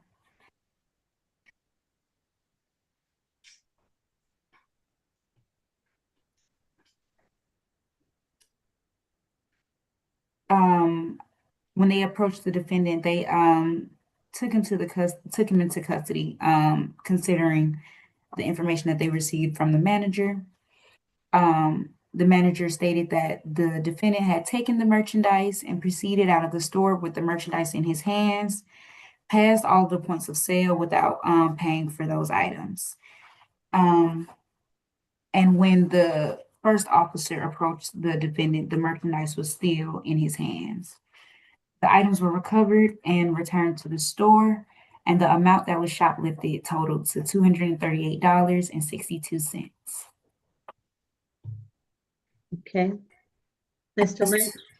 Oh, I'm sorry. Go ahead. Recommendation. As to count 1, the state is recommending 12 months to serve 30 days. Credit for the time served. The balance will suspend as long as the defendant does not return to the wall at 6665 Highway 85, Riverdale, Georgia. And as long as the defendant has no new violations of law. As to count 2, the state is recommending 12 months to serve, 30 days, to be ran concurrent to count 1. Credit for the time served. The balance will suspend as long as the defendant has no new violations of law. All right. We're just asking the court accept that recommendation. All right, Mr. Shelnut, need you to get yourself together, sir.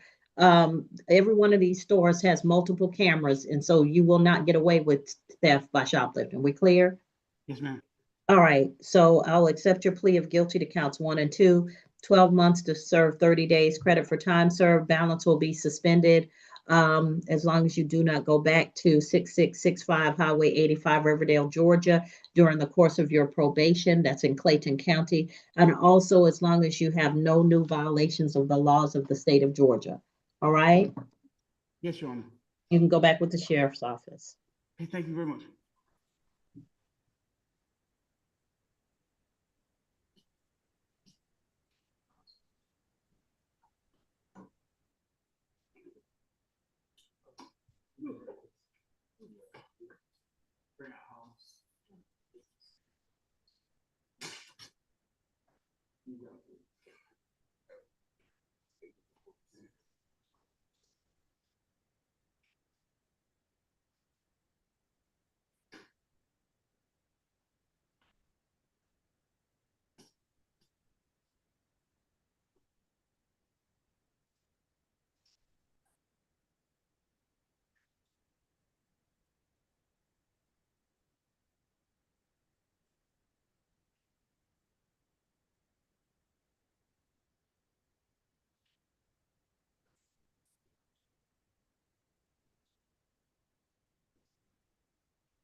Hello?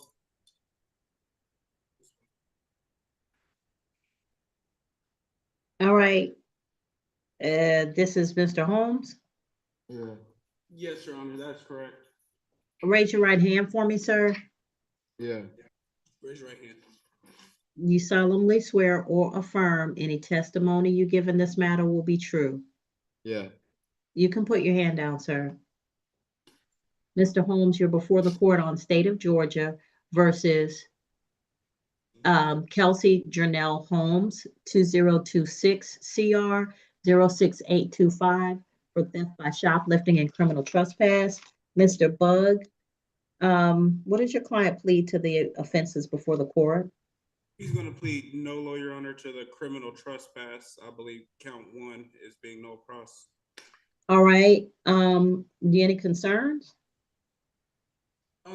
Not at this time, Your Honor. All right. Mr. Holmes, by entering a plea of no to count 2, you give up the right to have a trial by jury or judge. You give up the right to have the state prove your guilt beyond a reasonable doubt. You give up the right to have the presumption of innocence in your favor. You give up the right to confront witnesses, subpoena witnesses, present testimony and evidence on your behalf, to not incriminate yourself.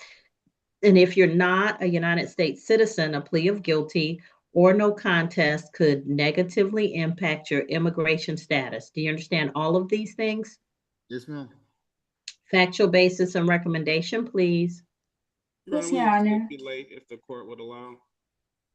Okay, I'm fine if the state's okay with it. Yes, yeah, I'm fine with that. 12 months, well, the state is recommending for count 2, 12 months to serve 15 days. Credit for the time served. The balance will suspend as long as the defendant does not return to the incident location, which is the Jaguar supermarket located at 7675 Tar Boulevard, Jonesboro, Georgia, 30236.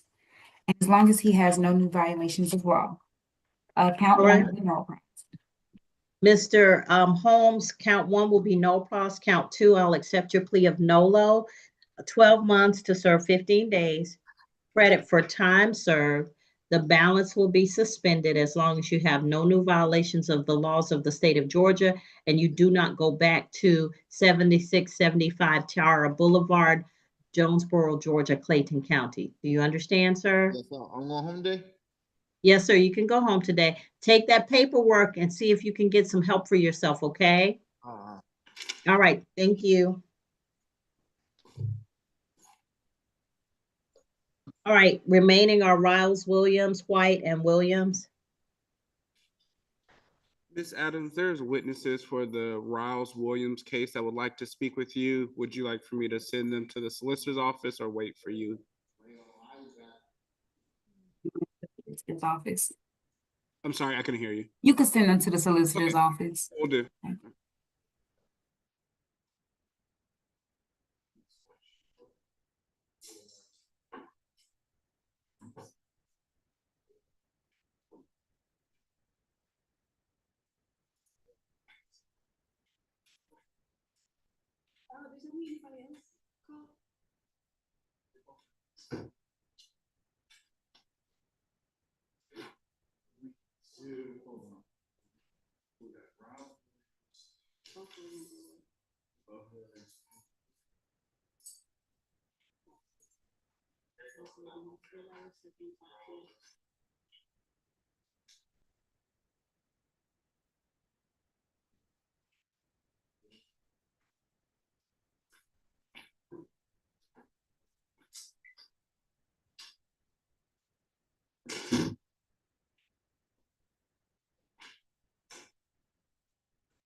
Is this Mr. Williams?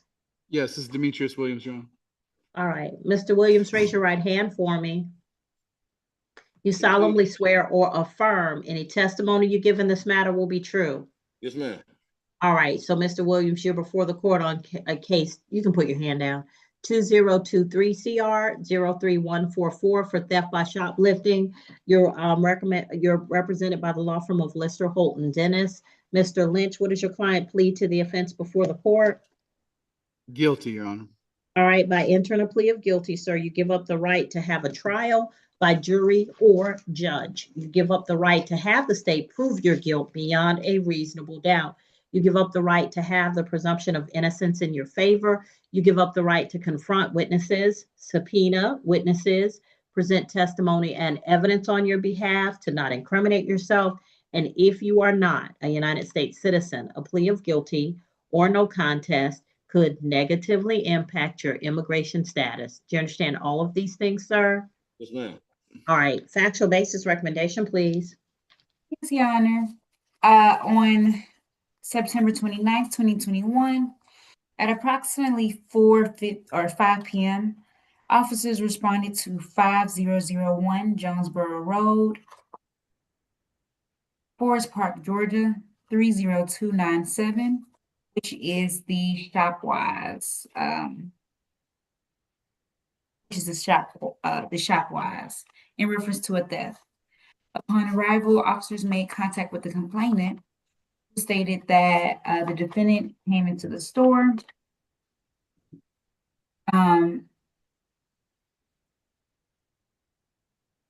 attempted to purchase $183 worth of merchandise. The defendant placed 2 cartons of Newports, 2 packs of Diamond Swisher Sweets, and a bottle of Tonka or Taka in the bag. And then the defendant's card declined 3 times. The complainant stated that when the card declined, the defendant grabbed the bags and tried to run out of the store with the items without paying. The complainant stated that he was able to draw his weapon and run to the door and lock it before the defendant left out of the store. The officer viewed video footage that corroborated the story that was given by the complainant. As to count 1, the state is recommending 12 months to serve, 10 days. Credit for the time served. The balance can suspend as long as the defendant does not return to the Shopwise location located at 5001 Jonesboro Road in Clayton County. All right, Mr. Lynch. We just asked the court accept the plea as recommended. Mr. Williams tells me that he's come a long way since 2021 and he won't be committing any more shopliftings. All right, well, Mr. Williams, I hope that your life has turned around in the positive since then. I'll accept your plea of guilty, 12 months, 10 days, credit for time served, balance suspended as long as you have no new violations of the laws of the state of Georgia, and do not go back to 5001 Jonesboro Road in Forest Park, Clayton County, Georgia, the Shopwise, for the duration of your sentence, okay? Yes, ma'am. All right, thank you, sir. All right.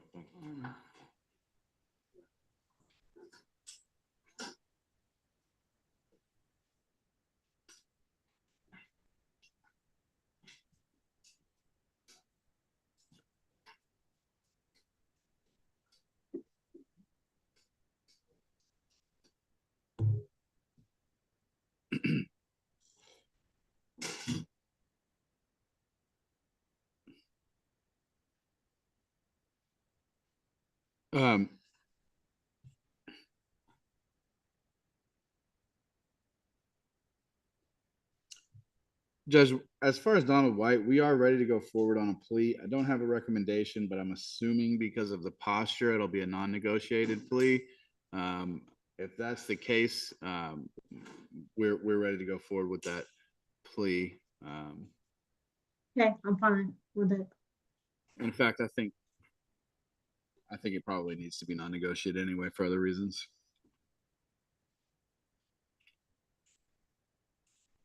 You bring out Donald White.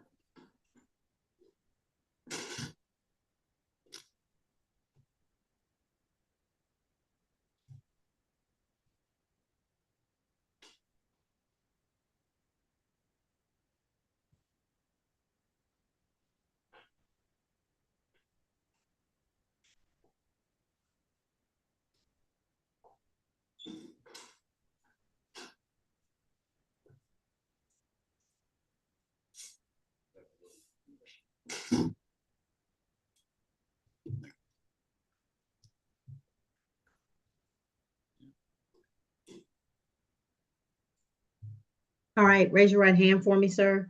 Do you solemnly swear or affirm any testimony you give in this matter will be true? Yes, ma'am. All right, you can put your hand down, Mr. White. You're before the court on State of Georgia versus Donald White, 2026 CR 02566, for battery, family violence count 1, battery count 2, simple battery, family violence count 3, and simple battery count 4. You're with your attorney, Mr. Lynch, who's with the law firm of Lister, Holton, Dennis. Mr. Lynch, what does your client plead to the offenses before the court? Judge, he pleads guilty to count 1, battery, family violence. I believe the remaining counts would merge. Okay. By entering a plea of guilty to count 1, counts 2, 3, and 4 will merge. You give up the right to have a trial by jury or judge. You give up the right to have the state prove your guilt beyond a reasonable doubt. You give up the right to have the presumption of innocence in your favor. You give up the right to present evidence and testimony on your behalf to not incriminate yourself. And if you are not a United States citizen, a plea of guilty or no contest could negatively impact your immigration status. Do you understand all of these things? Yes, ma'am. All right, factual basis recommendation, please. Yes, Your Honor. As to, or excuse me, on December 23rd, 2025, officers responded to 1108 Summerwind Drive, Jonesboro, Georgia, 30236, in reference to a domestic disturbance. Upon arrival, officers made contact with the victim, who stated that she was afraid to enter her residence due to a prior disturbance involving her boyfriend, the defendant. The victim stated that the defendant struck her in her right eye, or in the right eye, with his knuckles.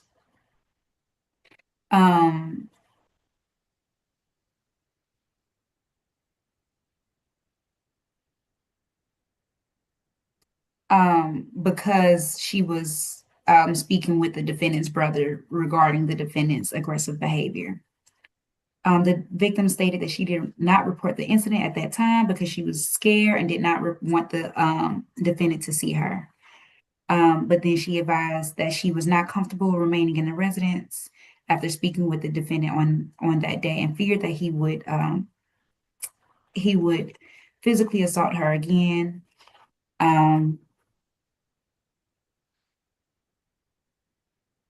As he had an aggressive tone on that day. The officers then spoke with the defendant, who admitted to striking the victim in the eye.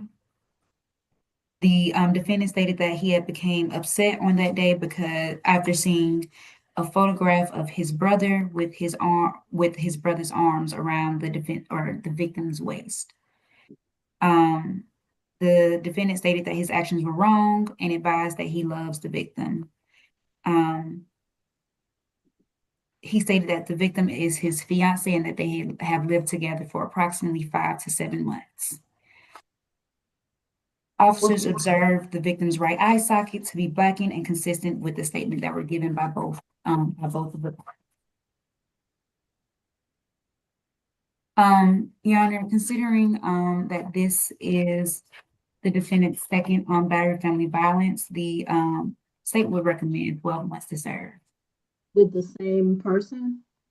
I don't believe that the previous or I don't believe that this is the same individual from the previous encounter. No, ma'am. And can you say her name again, please? Our victim is Mary Magdalene Jackson. Magdalene is spelled Magdelene.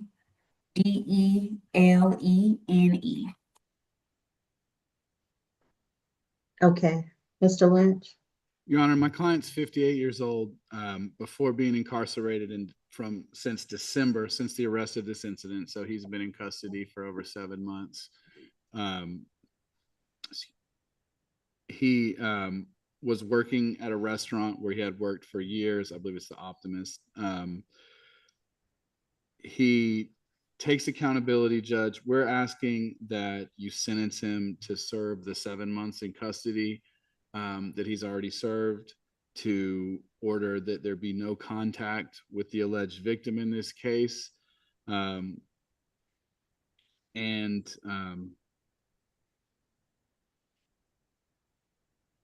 If Your Honor thinks it's more appropriate to have him under supervision for the remainder of the year, that he be allowed to serve that on probation so he can return to work. Judge. Mr. White, Ma'am. why we keep hitting people? Ma'am, I'm wrong. I'm totally wrong. But I fell in love with this lady when I was going through my struggle, man. And she been helpful to me, and I've been helpful back, trying to fit back into the household and our relationship. No, not because I'm talking to you. God is first in everything that I do. And I fell in love with her so quickly, man. And I just spazzed out, and I was wrong for that. And I promised God first, and me second, and you third, that would never happen again. Because right But now, this is the second time. Like, we're having this conversation because the state, the DA's office didn't immediately grab your case because you could be upstairs facing a felony. yes, ma'am. So that means you've done this more than once. And what I'm saying is, you keep doing the same thing over and over and keep having the same result. Like, I don't care if you love her or don't love her. If you hit her, then you're going to end up in prison. Yes, ma'am. If you think hitting, like the factual recitation said you got upset because you saw a picture of your brother's arm around her waist. Well, why didn't you hit your brother? May I speak? You gonna beat the woman but not the man who's been your brother since birth? No, ma'am. It just doesn't make sense, Mr. White. And let me just say, no relationship is ever improved by you blacking somebody's eye. Yes, ma'am. So my fear is that you're not gonna learn, and that the next person you become involved with is gonna be the same thing. No, ma'am. I learned my lesson, ma'am. Well, it won't matter to me because you're gonna go straight up to Superior Court. Because if you have a third one of these, I won't even see you. You're gonna go straight to felony land. It won't be Am I hard. right, Mr. Lynch? I would imagine that's how it would happen, Your Honor. Depending on what he's charged with, of course, but yes. So, Mr. White, this whole thing of, somebody, I get involved with somebody and they belong to me to the point where I can put my hands on them. Well, I suspect that Miss Mary Magdalene Jackson is not a child. And if you're 58, I'm sure she's a mature woman. Is that correct? Yes, ma'am, she is. So she is too grown for you to put your hands on. Yes, ma'am.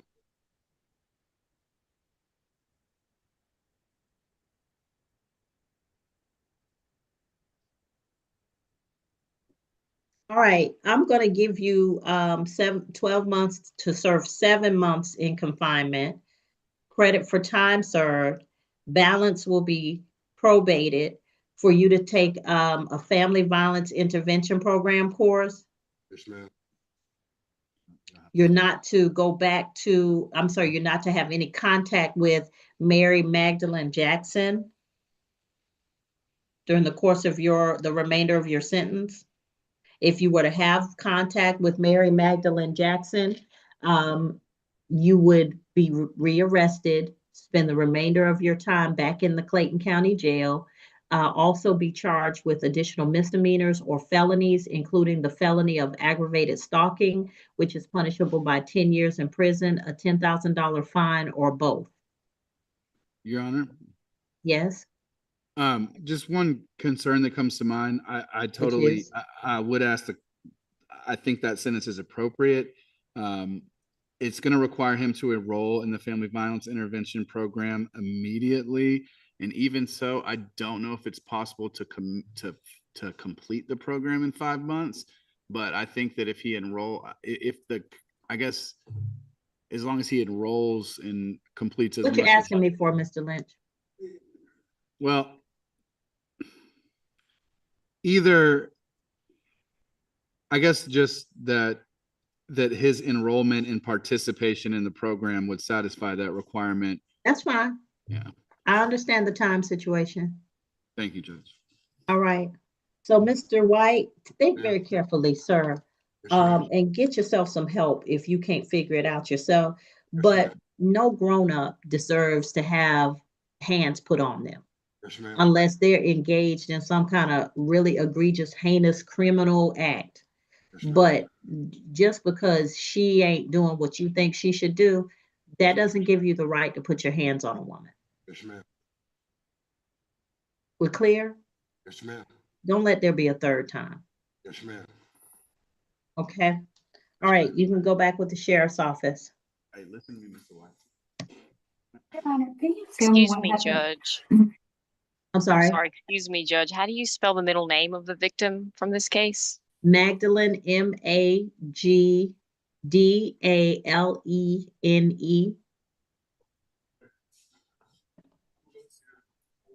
Okay, thank you, Judge. You're welcome. Your Honor, can you tell me what happened with the Hill case? Yes, with Hill, on the arraignment calendar.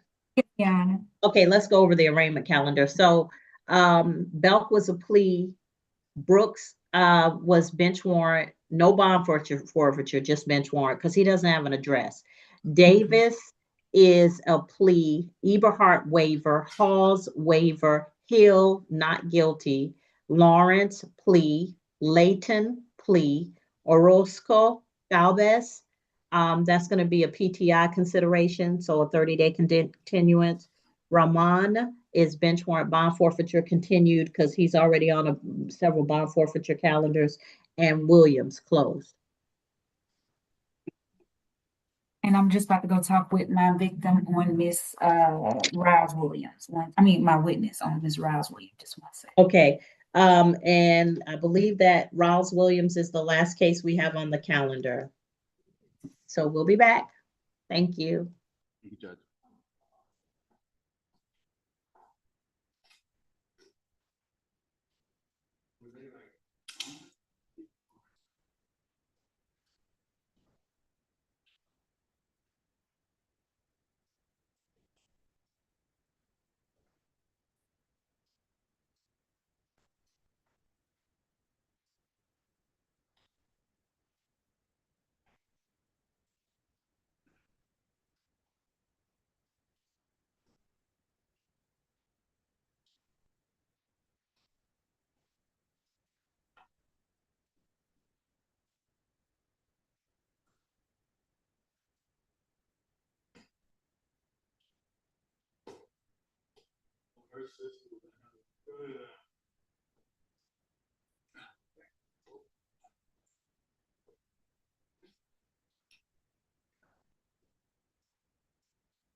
Can I get any help? He's in a pit of despair. Can you get out? God, with no job. No. 2 years of All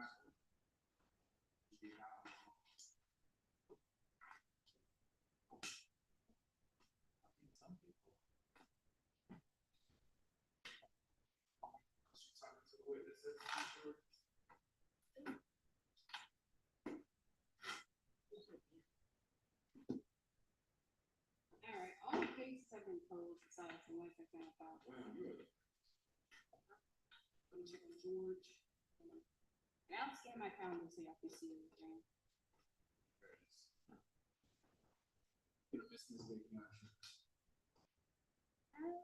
We are dying closer. At first, we weren't getting like,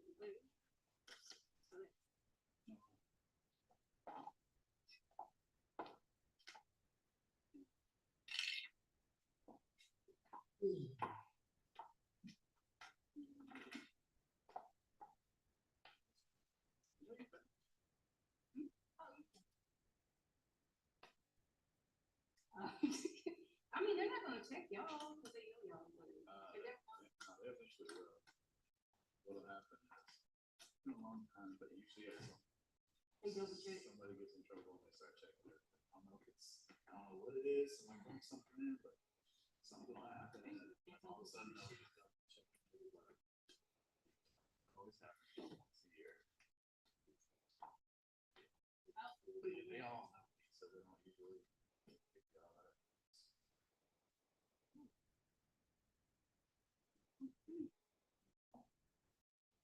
Did you see me?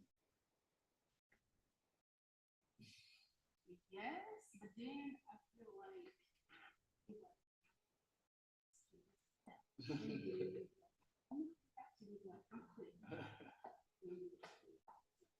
like you do it for a while and give 12 months probation for a disorderly conduct.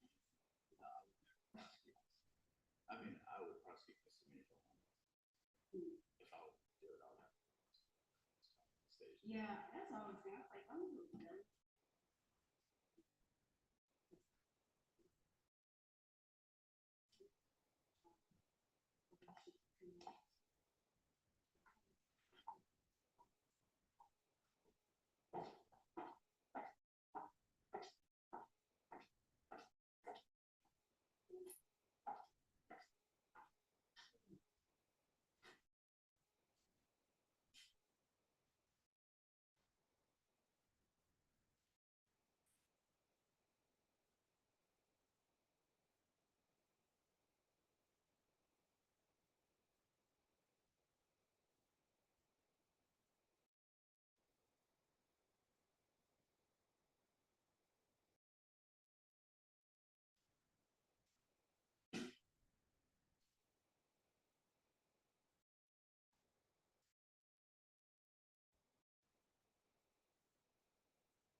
Thank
you very much. Thank you.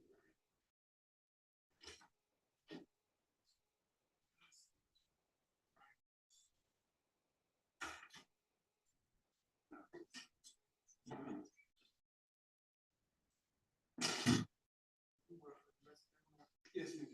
What's your name? Wesley Bug, B-U-G-G. Bug, B-U-G-G. Yes, ma'am. Yep. Here for 3 years. I just started my third. I used to work for Solicitor Bliss.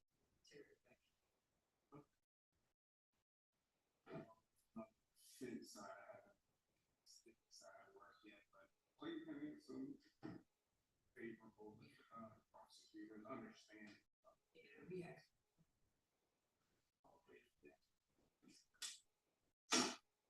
And I love that from PT. I love that.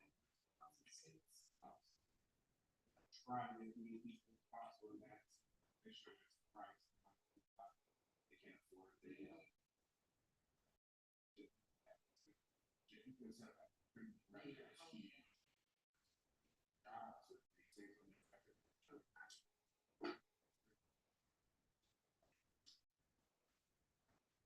yes, please. Oh, I'm sorry. I'm sorry. Jesse Williams? I don't believe so. On the prosecution side? No, Mr. Holmes. Oh. But we have 3 officers. It's either Henry or Fayette or potential.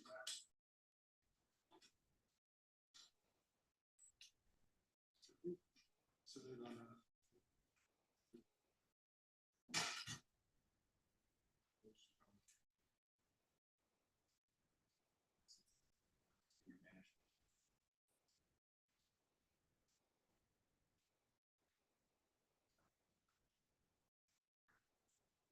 If you don't, just let us know and you can change it up. Yeah, I'll give you my number. Your Honor, we're ready with Ms. Rouse Williams when the court will allow.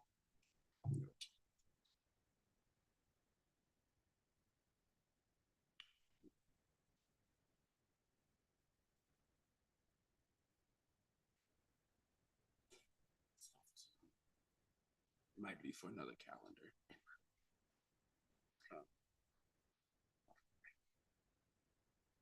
The Samsung.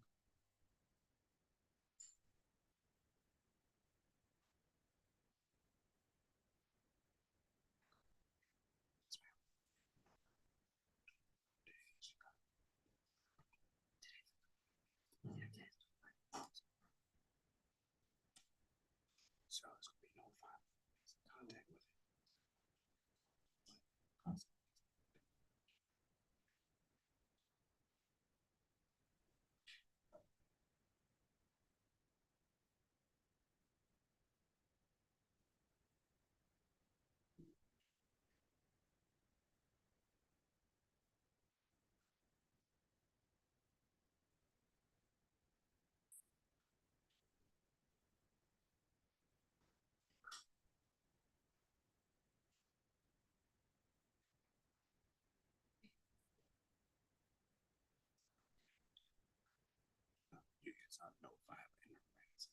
Which means you can have contact. But also police and say you're yelling at him, you're threatening him, you'll go to jail. They're not even gonna look at who was right and who was wrong. They're just gonna look at it because they're conditions.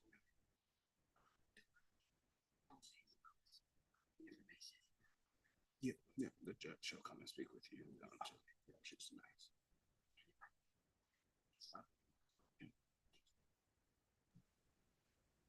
All right, this is Ms. Rouse Williams. Raise your right hand for me. Do you solemnly swear or affirm any testimony you give in this matter will be true? Yes, Okay. ma'am. Okay, you can put your hand down.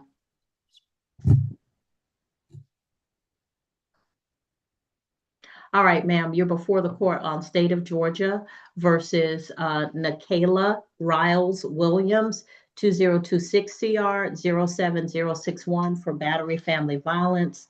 Count 1, battery, count 2, simple battery family violence, count 3, and simple battery, count 4. You're represented by the law firm of Lester Holton Dennis. Mr. Wesley Bugg is with you. Mr. Bugg, what does your client plead to the offenses before the court? Your Honor, we're going to plead no load to count 4, simple battery. All right, by entering a plea of no load to count 4, simple battery, counts 1, 2, and 3 will be no prost. You give up the right to have a trial by jury or judge. You give up the right to have the state prove your guilt beyond a reasonable doubt. You give up the right to have the presumption of innocence in your favor. You give up the right to confront witnesses, subpoena witnesses, present testimony and evidence on your behalf to not incriminate yourself. And if you are not a United States citizen, a plea of guilty or no contest could negatively impact your immigration status. Do you understand all of these things? Yes, ma'am. Factual basis recommendation, please. Your Honor, on July 3rd, 2026, at approximately 9:30 a.m., officers were dispatched to the U-Haul storage located at 4734 Thurman Road.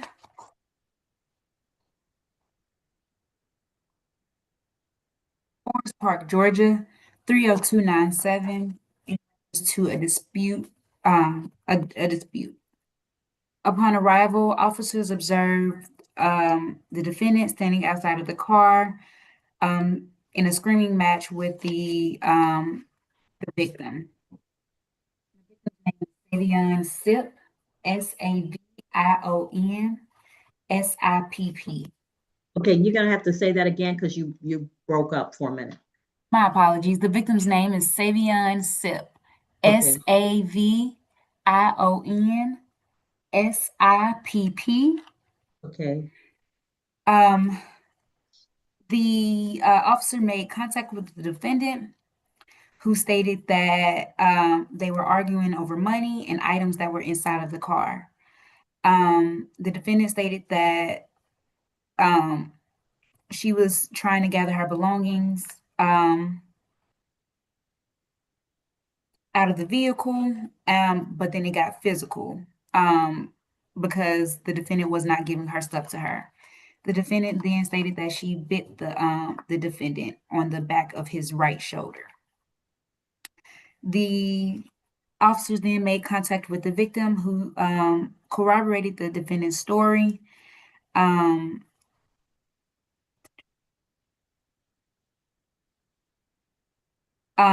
He stated that the defendant jumped on him from the passenger seat, and when he tried to push her off of him, she bit him on the back of his right shoulder.